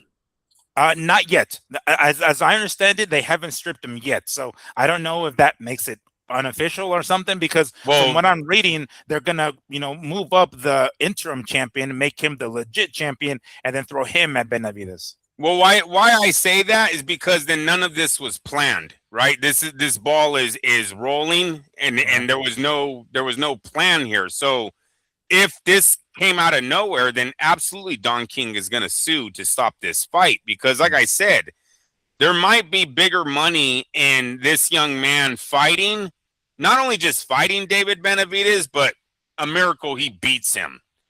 Don's thinking of the big, what Don's like, dude, you're thinking very small right now by running over there, having one fight, and then turning into this, under $1 million fighter. Because I don't think that man will ever reach $1 million fighting under Zuffa's stable. Even if he beats Opetaia, I think they just make him the 750,000 guy. Now maybe he's all good with that, but unfortunately he has a guy in Don King that already had $1 million fight on the hands where he was going to make 990,000 of it. So, that's where Don's at. All right. But that definitely puts a monkey wrench into this situation, because now we kind of don't know. Maybe we will get Opetaia and this dude, or maybe we won't now. I mean, especially if Don King is going to go through with this suing of Mikaelian, and it kind of puts things up in the air. According to them, according to Zuffa, it's been announced, but I don't know. At this point, we're not really sure if the fight's going to go through. We're a little over a month away. September 12th. Today's the 5th of August, so a lot can happen. With between now and then, whether or not that fight actually happens. I'm talking about Mikaelian and Opetaia, but I but believe I believe these decisions come down pretty fast by judges when there's a binding contract that does stop them from moving forward. That'll be something a judge does immediately. Will tell them they can't. You have a contract with this promoter. Unless he signs off on it, you're not participating in another fight. So I don't think we'll have to wait that long, because I mean Don probably put his lawyers on it, who already got this case in front of someone. Yeah. And I think they've done this enough times where they probably know. they got the form already, the template. Just like, all right, just fill in the blanks. We already know how this shit works. They've done it so much, it's on their phone already. Yeah. They just start just tapping the words. You don't even have to write it out. It's right there. Rinse and paste. Yeah. So, all right. So we might get it. We might not. And if we do get it, it might not be for the WBC belt. I believe. Let me see if I can find it here. I remember reading. Oh yeah. Okay. So check this out. This is according to Boxing News 24. David Benavidez reportedly set for. Oh man, I'm gonna butcher this name. Michal, Michal, Cieslak. Sorry, I'm butchering the name, for the WBC title picture. WBC Cruiserweight title picture took another major turn Tuesday, yesterday, with David Benavidez reportedly being lined up to face interim WBC champion, this guy, in November and December. Boxing journalist Abraham Gonzalez reported the developing matchup hours before Zuffa Boxing announced WBC champ Mikaelian will defend his title against the ring champion Jai Opetaia on the September 12th card. The timing of those developments is difficult to dismiss. Earlier in the year, Mikaelian was supposed to fight Benavidez, or at least ordered to fight him. And after approving the former light heavyweight champion's petition to challenge for the cruiserweight title, instead, Mikaelian accepted a unification bout with Opetaia.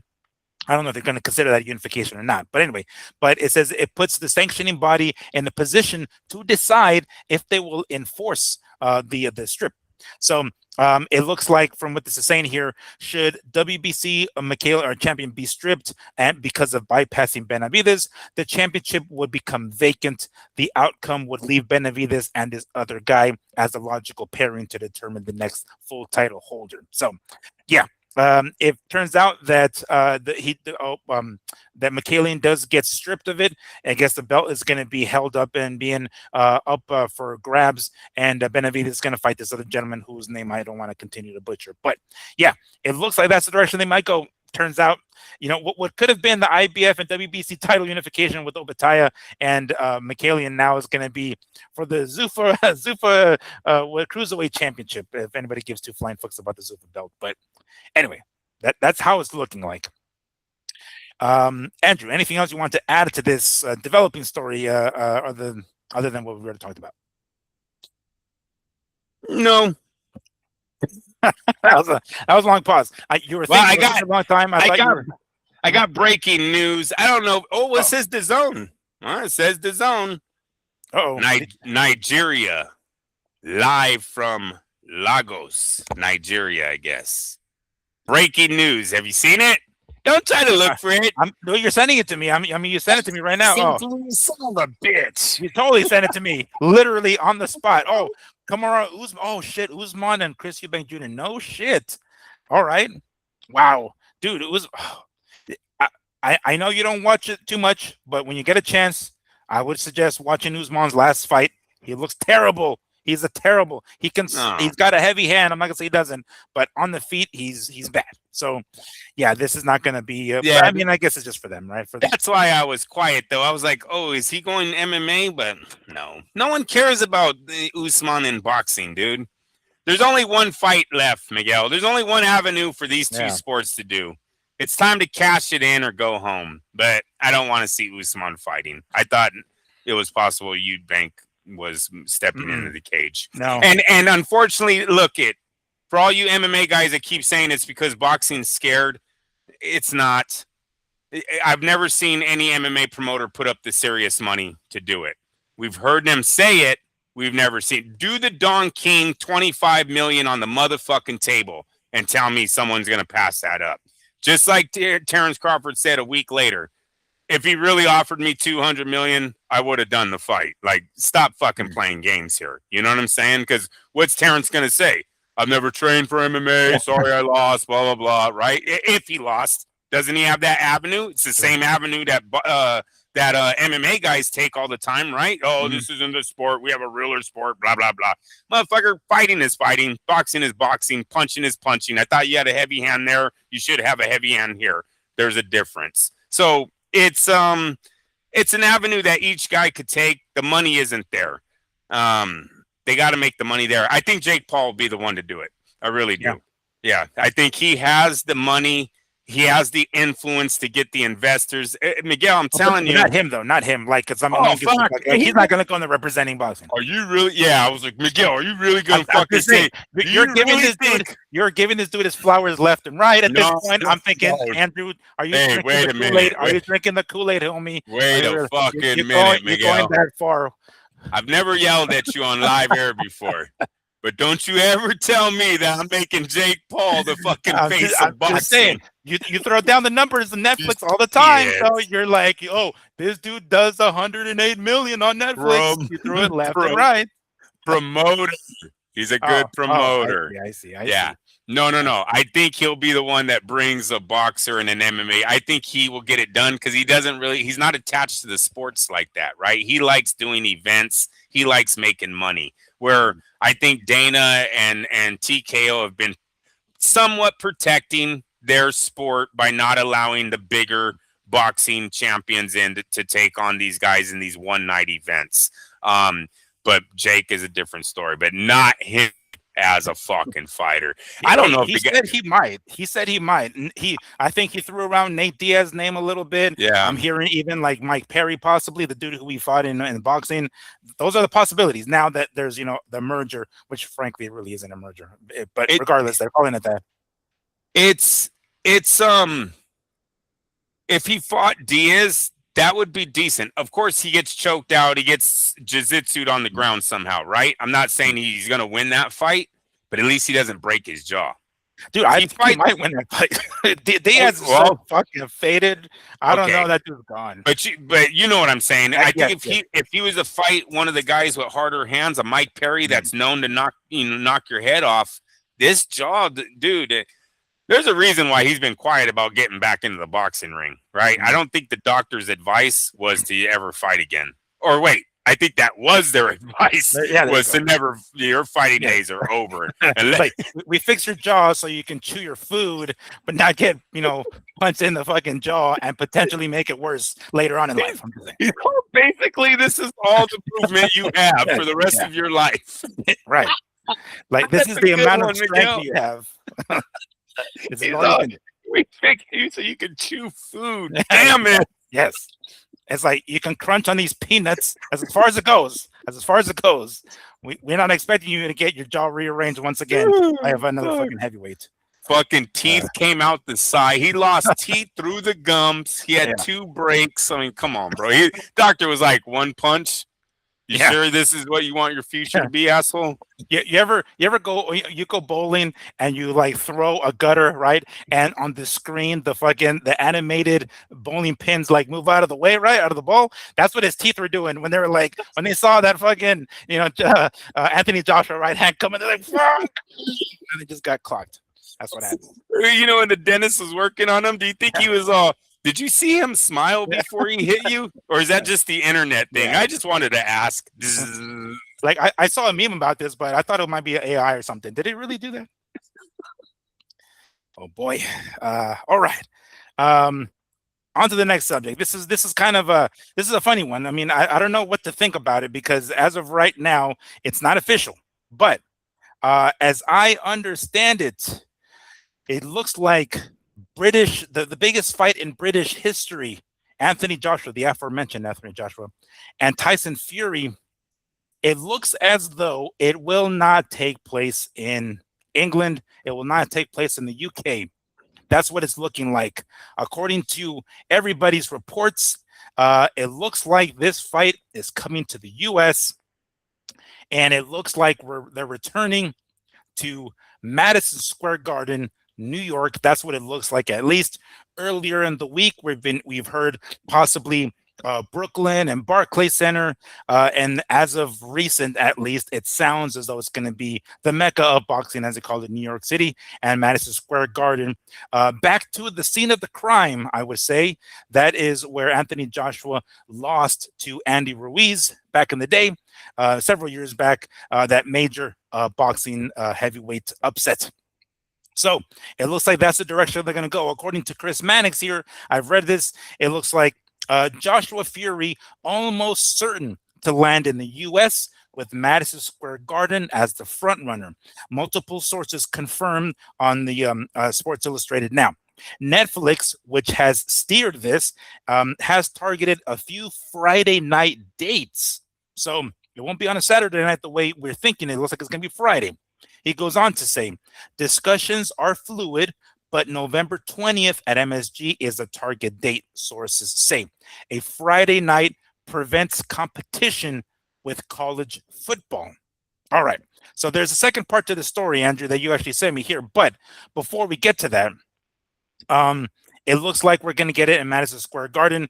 Oh, you know what? I want to read one more thing here. This is from Dan Rayfield. He says, if indeed Joshua Fury is definitely going to be in New York, what are we doing here? On behalf of the United States of America, apologies to our British brothers and sisters. He has to make it. I know. Like who made Dan Rayfield the fucking voice of America? Yeah. Who made him the spokesperson to be like, oh yes, listen to this motherfucker. The World Cup was here. Did you see anyone crying? Yeah. All right. So before we get to the second part of the story, because there's more to this, Andrew, are we disappointed that the fight is going to take place here? Netflix is the one that's going to be, footing the bill. They want it on our prime time, specifically, not theirs. We all thought it was going to be in the UK, but prime time here, it looks like they won't get shit now. Correct me if I'm wrong, but the World Cup broke every record this year, right? Attendance, money, viewerships, right? Yep. Do you think it's possible they seen that and was like, we're going back to America? We're talking about soccer, though. That's a global. I'm not saying the boxing isn't, but soccer's humongous. Do you want to know what's second in the world? That's right, Miguel. It's not MMA. No. Shit. It's boxing, dog. I see. It's the World Cup, and then it's boxing. It's fights like Chavez versus Haugen that does Haugen that does 132,000. It's like when Ali and Foreman go to Africa and do over 100,000, right? It's things like this. It's the gate. We used to be the world on the live gates, of course. Yeah. All right. Of course. Yeah. I mean, look, the fights that you mentioned were from a different era, mind you. Football, yeah, but what about De La Hoya Trinidad? That shut down casinos.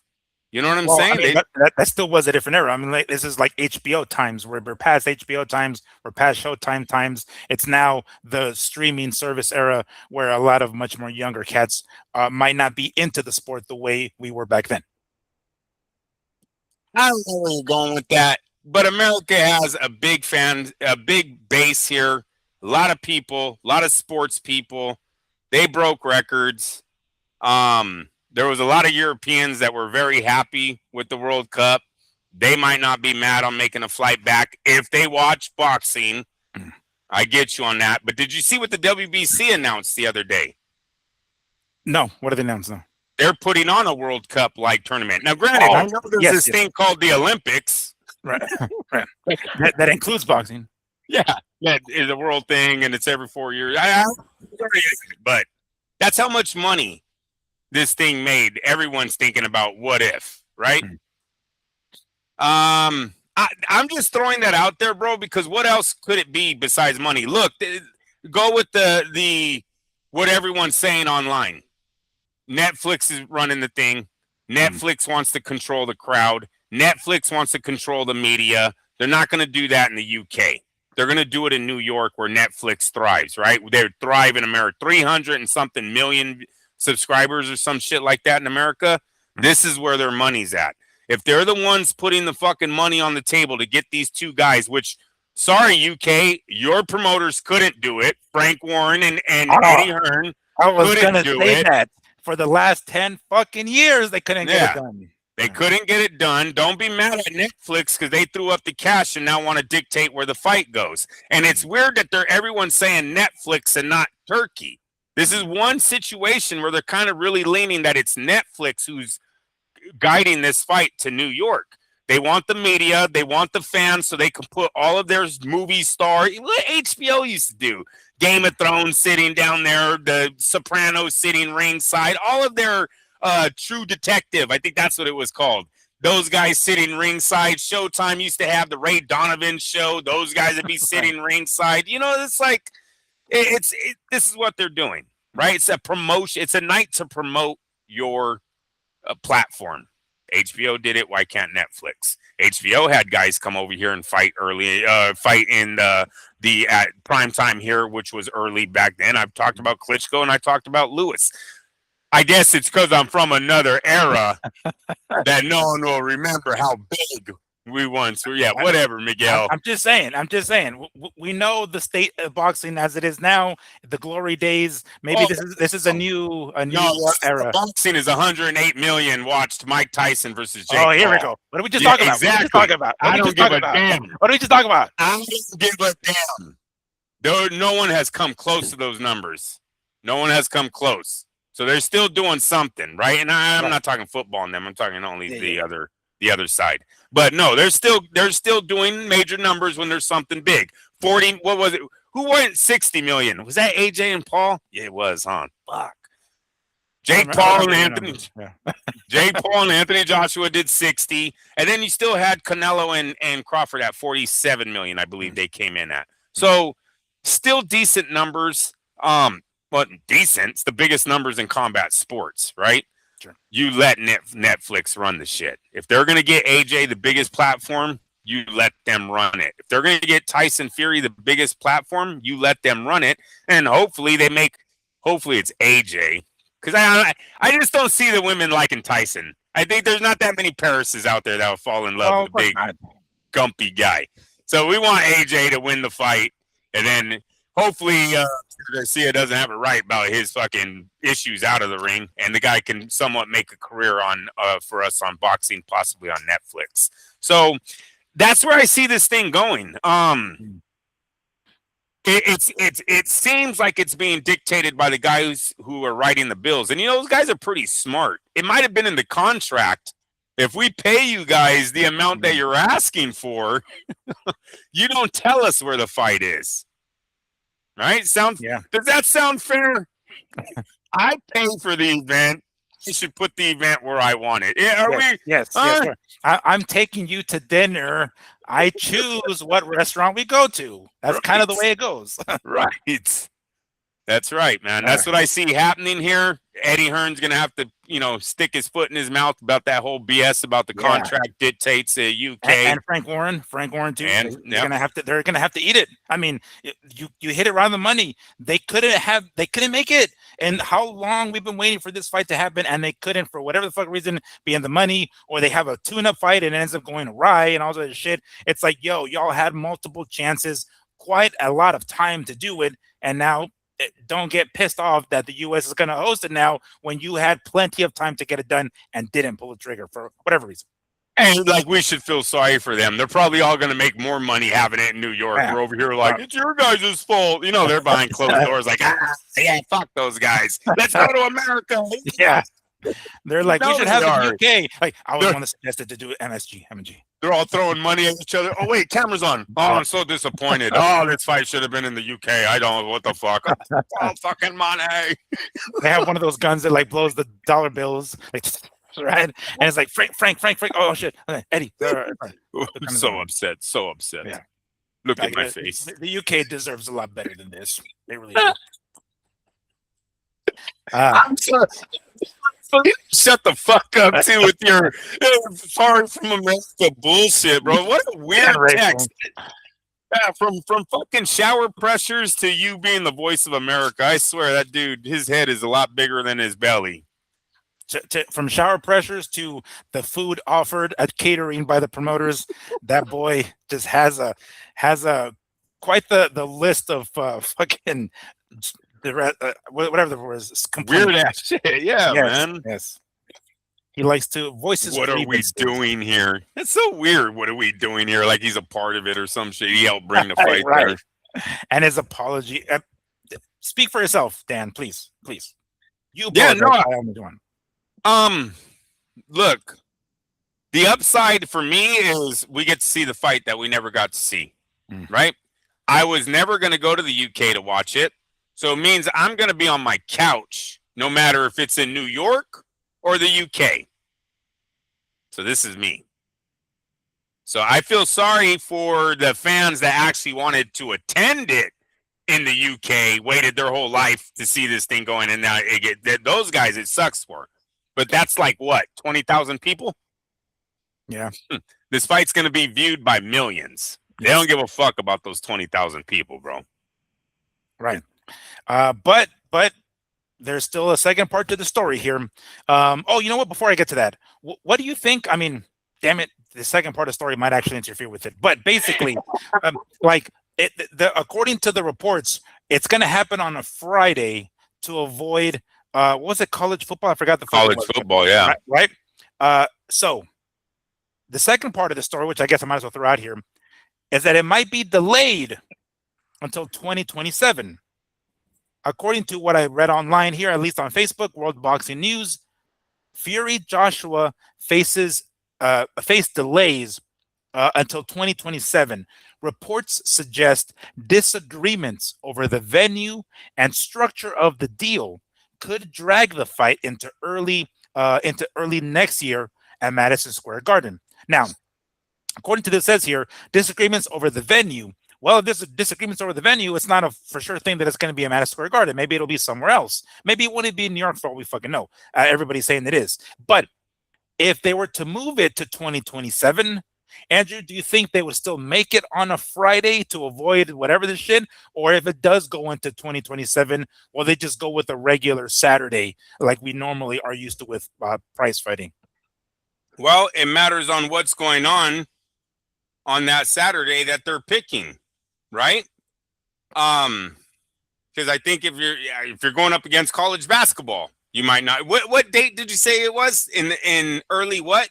Well, the initial one was November 20th. That's the first one that they said at MSG. So I guess college football, to avoid that. But if they move it to 2027, I mean, there might not be nothing going on that Saturday, and they'll have it for that. Because I mean, they can choose any other Saturday, right? It doesn't necessarily have to be the weekend that there's like college football or something like that, right? They can do it any other fucking. No, but I'm saying that if that's what they're trying to avoid, what's the date they're targeting in 27? Do they say or no? No, it just says they early don't say. 27. Yeah. All right, early 27. So it's still kind of cold. Remember I kept telling you, dude, that winter thing is a real thing.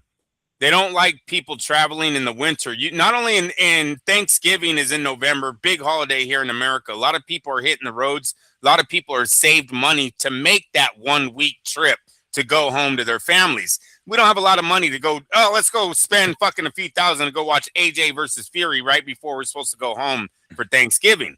So then you move into December. Come on, bro. That's hitting people's wallets hard. I remember being upset having to buy a pay-per-view, let alone go to a fucking fight in New York City on a December, right? So they start looking at all this. You're trying to maximize your cash flow. Do you really want to go in the two busiest traveling fucking months of the year? Maybe they're saying no. Maybe they're saying no. These guys are going to be demanding at least 40 million. I got to think that they're going to make 20 million guaranteed each just to step in the ring. Then they're going to make a percentage off of whatever the viewerships are. Bro, these guys got to maximize this money. So January, February, what holidays are in there? None, right? Because New Year's kind of rolls right into Christmas, right? You kind of make your budget for Christmas. Those final 2 weeks kind of for you check by check. Fuck you rich guys that don't know this shit. But you kind of build your money up to go party on New Year's, right? They do check by check too. It's just their checks are bigger and they last a little longer. That's it. But they still do check by check. I don't give a fuck. All right, maybe they do. But you hear what I'm saying, right? There's nothing really going on in the early part. What's the first big holiday of the new year that you was? I wouldn't say a holiday, but like college basketball, March Madness. March Madness. March, maybe like February or something. Yep. Yeah, and you could put it around the Super Bowl, maybe get a lot of people that are already gambling. They're already into the big ball game. That's only a 1 day. That's only one Sunday, right? Yeah. You could have the boxing match on a Saturday that make it somebody's fucking sports weekend right there. You know what I mean? Yeah. So they can do something like that, and that falls at February too. I think that's why they're doing it. I'm going to go against it. I did not like it at the end of the year because of travel and because of weather conditions and the holiday seasons. People do not have money. Oh, how much you want for that seat? $3,000. What? Can't do it. For just one seat. Way the fuck up there. Like, no. Yeah, exactly. I can't do it. I got to buy fucking gifts and I got to go home. So I think that's why this thing, I was always on not always. And like a few weeks ago, I started having these feelings at this thing because they were pushing it, kicking it down the road. Then Tyson comes out. He's like, the fight's not going to happen. Don't even worry about it. I mean, come on, dude. That's from the fucking, what do they say, the horse's mouth? That's from him right there. That's the guy. That's the guy closer than Dana White. I'll tell you that. You know what I mean? That's a dude who's going to have to backpedal the fuck out of this one. Oh, yeah, because he said he knew where it was at. How come we didn't hear from him first? How come we didn't hear from him specifically? Like, all right, finally, I know where it's going to be at, or I can tell you guys where it's going to be at. So finally, I can make this announcement. No, nothing. We hear from other sources, nothing to do with him. Completely. It's like, hey, Dana, did you know it was going to be a new? Like, come on, tell us the truth, motherfucker, at this point, because you know, for as much as you said, you knew about where this fight was going to take place. It sure as shit wasn't you who announced it.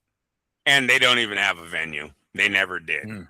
They never did. So that's months of him selling wolf tickets to the media room. Not really us, but he's losing credibility with the guys that aren't MMA junkies already in that room. The guys that are looking at Dana like how I look at him, you lose credibility when you just continue to fucking put your foot in your mouth. You know what I'm saying? And you can point at so much shit. It's like whatever. But he's going to have to backpedal out of this one. But no, if I had my money on it, what's the other bet we had? Oh, yeah, Don King freezes a fight. I have money Don King freezes that fight, and I have money that this fight does not take place in 2026. Damn. All right. So hopefully, if they end up moving into 2027 the way we kind of suspect it might happen, they can still choose a Saturday and not necessarily a Friday. It ends up being some wacky ass Friday shit because it is a little weird. Don't get me wrong. I don't mind watching. Sometimes there's fights on Sundays. I'm okay with that, right? But by and large, with big fights like this, they got to be Saturdays. Come on now, they have to be. I totally agree with you. I don't want to knock the fight totally, but it does take away from the championship. The what's the stage? The lights are on you. Saturday night kind of feel. Friday night, people are just getting in from work, right? Yeah. Haven't really partied. Right. I'm not even gonna drink tonight. I just got home. You know, it has that kind of feel where Saturday's like fucking barbecue into the fight. You know what I mean? Like I had to do some overtime. I'm tired as fuck. I don't even know if I want to stay away for this undercard. Any number of things. Poor Opetaia. Right. Exactly. All right. Anything else we want to add to this saga before we move on to the last story? No, sir. All right. So this one kind of threw me for a bit of a loop here. As I mentioned at the beginning of the show, back to Dana White, when Zuffa Boxing got cracking earlier this year, man, it's already been 8 months, Jesus. January of 2026, we had the first Zuffa event, and one of the main questions that was asked of Dana is whether or not at any point we might get UFC fighters or former UFC fighters to make the jump and maybe bring a little bit of more notoriety to Zuffa Boxing. Andrew even predicted this was going to be one of the routes that he's going to go anyway, because he's going to need to have some eyeballs on his product anyway, and that's one of the ways that he could possibly do it. When he was asked about this, I forget the specific wording, but something along the lines of hell no. So he, no chance in hell, I want to say is what, or no way in hell, something along those lines. He kind of threw that at the media member who asked that question. Well, here we are, 8 months later. We can add another topic or another theme that Zuffa's going to have to backpedal on because, lo and behold, the current UFC welterweight champion, Islam Makhachev, has said out of his own mouth that Turki Al-Sheikh has offered him the opportunity to compete in Zuffa Boxing. Now, the current UFC welterweight champion is kind of in the news right now just because he's got a fight coming up in a couple of weeks here against Ian Machado Gary. I believe it's going to be UFC 330, the main event UFC 330 on the 15th, I believe. So, like, not from that Saturday, but the one that follows. So he's kind of in the news right now, right? We're talking about him because he's got a title defense coming up. 170 pounds. He used to fight at 155. He's at 170 now. So, okay. You sent me this, Andrew. I'm gonna go ahead and read a couple of things here. He says, this is from Islam specifically. He says, "We have good talks about a boxing match with Zuffa Boxing. We spoke with Sheikh Turki, that's what he calls him. He says, when you're ready for boxing, just let me know and we'll do something. Seems a lot easier." He says, "Why not box with some of the other fighters? Why not?" Makhachev revealed that discussions have already taken place, suggesting a future boxing match under the Zuffa Boxing banner is a real possibility. Now, they did use the word future in there, so I'm not precisely sure if that means like after he's done with his UFC run, or in while we're doing it while he's a champion, but sometime in the near future, something like that. I don't know the specifics because he kind of threw that in there. But the bottom line is the door is open. Previously to what contrast to what Dana White previously said, no way in hell or no chance in hell, something along those lines. Andrew, this is pretty much, well, no. This isn't exactly what you wanted. I get it. We wanted in the cage, right? But this is a little bit of a different story because now it's a current UFC champion making the jump, possibly to, B-level guys, really, just to kind of get people's eyeballs on it. But what the hell changed? Is it just that they didn't get the viewership they thought they were gonna, and they're like, damn it, let's try to throw this Hail Mary and maybe bring a current UFC champion over here? Definitely. I mean, Paramount is the home of the MMA right now, right? They have the UFC. It's a $7 billion company. So you would think the fan base that is watching Paramount are all MMA fans. That's why I had thought Dana White would be a bigger fan of doing this. It wasn't really until I seen the actual numbers come out on the MMA. And you guys, I always give the MMA a hard time. I know all of you are illegal streaming and it's a lot bigger than what the numbers are saying. I get that. But I still thought that was maybe why Dana wanted to stay away from it. He didn't want any more of these sideshows to not go the MMA's way, right? You don't want to keep putting your guys in with boxers and they're losing and losing and losing. And at some point, it is going to affect viewership at the MMA side. You got to show that the gap isn't this far, right? You want to make the gap a little, yeah, they're better, but no, we hold our own. We win every once. Sort of like the gap between boxing and MMA, right? We have a winning record. It's not a good record, but it's a winning record, right? At least the gap is not this. It's not completely one-sided. Exactly, bro. So that's what I think Dana was trying to avoid if he's seen that his guys weren't going to be able to keep up. Turki, unfortunately, is only thinking about money. He's only thinking about Paramount viewership numbers. He has no part of the UFC. He has no part of TKO. Did he buy into TKO? Did he buy into TKO? I don't know if he bought into TKO or if he bought into the UFC, because remember how he kind of sort of footed some of the bill for the Noche event at the fucking at the Sphere. Yes, so he did. I don't know if that involvement, because I mean Riyadh season is plastered all over the octagon too. I just don't know. Okay, then he has to have some kind of involvement. All right. Yeah. So he does have some kind of involvement. Don't know what it is. Story is though, Zuffa is his baby. Zuffa needs to be the one that's successful more than all, right? Because this is his thing. Maybe 9 million views is a great number. Isn't a great number for $1 billion contract, but it's a great number for a company that's only, that's only getting 200,000 views. That's what one number Oscars said. Nobody ever said it was not it. So I'm running with 200,000 views. It was their first show they ever did. So 9 million hella destroys that number, right? You just turned it into a household name. I think we all know Ishmael's family, his team, one of the most popular teams in the UFC right now. Am I going out? Am I wrong saying that? No. Yeah, definitely. I mean, you hear Khabib's name and you think, oh shit, he's associated with him. He's going to be one of these kind of monsters for sure. Okay, so it makes sense. On Turkey's side, looking to grow his company for Zuffa, it makes sense to go, hey, you can't give us a few guys. I'll put them in matches that they'll win. That's the thing. That's where Dana's like, yeah, but have you ever seen the shit? I'm just playing with you. I'm just playing. Have you ever seen his fucking fights? It takes you down and submits you. So, but I like it. I thought this would happen. I hope it does happen. It'd be cool for Paramount. Be cool for MMA guys to get another way to make money, right? Me to talk shit. So I'm all in. All right. I'm just fucking with you, bro. Another way for you to put some money down on something? Yeah. Oh, dude. Oh, yeah. You're right on, because they'll be fighting a lot of B guys. There might be some heavy odds. Yeah, no shit. Yeah, that's true. That is very true. Because the MMA always has upsets. You know what I mean? So why wouldn't you bet on an upset against one of them versus some fucking, what do you say, Blow Joe? Joe Blow? Joe Blow. Yeah. Joe Blow. Yeah. Some schmuck. There you go. So the way he coins it in the future.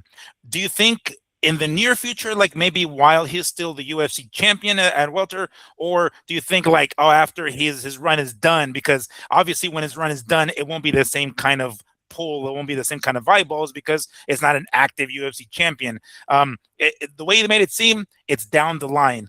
Kind of sucks, but it kind of sounds like when his run at the UFC is done. I hope it's not that. That's not going to generate. It might generate views, but it won't be peak views as if they got a UFC champ to go into Zuffa and box. So I'm going to say that it's whatever Turki wants at this point. And if Turki wants him to come in as a UFC champ and maybe even have that title when he walks in the ring, then that's what's going to happen. It's better on camera for the TV if Ishmael is there with his belt and he's still relevant.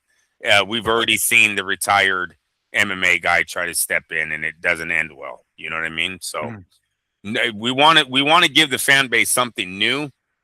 The new thing is either you pay a fighter to go into the cage and fight one of these MMA guys, or you get a UFC champ legit in his prime to come over here and give boxing a legit shot. I always thought Conor missed the ball. Dana missed the ball. TKO missed the ball with Conor. If they really wanted to get into boxing, they should have back then. Ratings were probably better, but they should have back then and gave Conor Ben a 6-fight deal, 7-fight deal with one of these Zuffa stables. All these B-rated guys, just find a bunch of dudes like that. And Conor McGregor, you mean? Oh, yeah, sorry, not Ben. Conor McGregor, yes, sir. All right. Right after the Floyd fight, dude. When he was that popular, they should have immediately opened up the Zuffa or TKO boxing promotional thing then and used McGregor as their number one face. They would have been huge right now.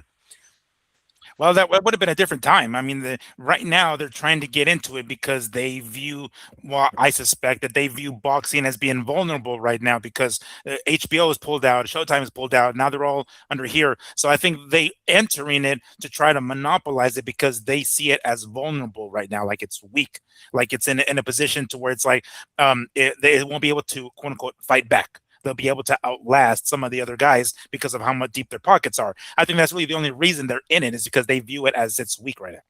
We're in month 8 and they've done nothing. So they were very wrong on their vulnerability of the sport. They came here and done nothing. They paid to rent Canelo Crawford. They did not make that fight.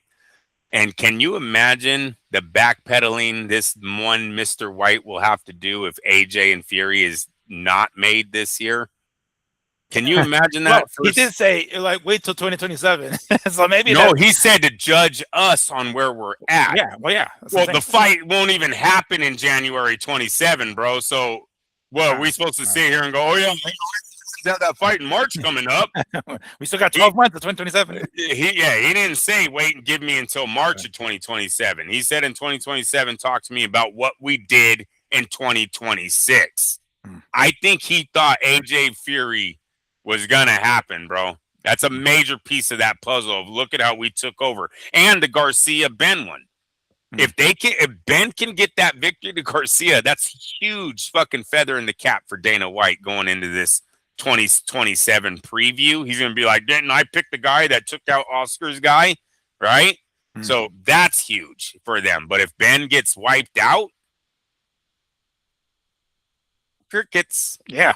Bunch of crickets. There goes. And then what was it? The Giphy that I sent you guys, right? Like this is them shoveling money into the fucking furnace. Like there's $50 million. $32 million, bro, will be down the drain if he does not win on September 12th. There is no coming back from being beaten by Ryan Garcia. Damn. All right. Anything else you want to add to that story here before we call it a show? Nope. I like it. Hey, no fights this weekend?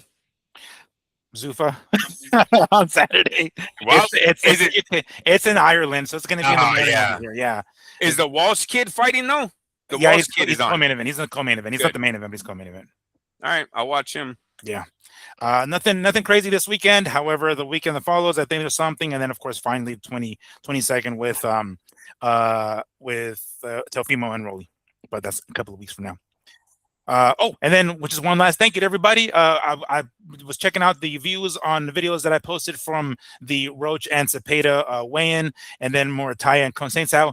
Got roughly 1,200 views on one and 500 views on one. So as always, thank you guys. We always appreciate your views, and I hope you guys enjoyed it. I try to get the best angle I possibly can, and I intend to do the same thing for Romero and Teofimo here in a few weeks, and then of course next month when we have Conor Benn and Ryan Garcia. I'll see if I can go to some of those things and see what I can get you guys, but we always appreciate it, of course. All right. Well, that is going to do it for us on this Wednesday evening. We always appreciate you guys stopping by and listening to us yap about the stuff going on. So we're going to call it a show for my co-host, Andrew, don't get it twisted, Lapiche. I am Miguel Antonio Barragan, a.k.a. Fight Feed Migs. And this has been the Mad Boxing Show. Thank you so much for joining us. We'll see you guys on Sunday. I'm also used to saying Wednesday. Sunday. All right. Take care, guys. Peace.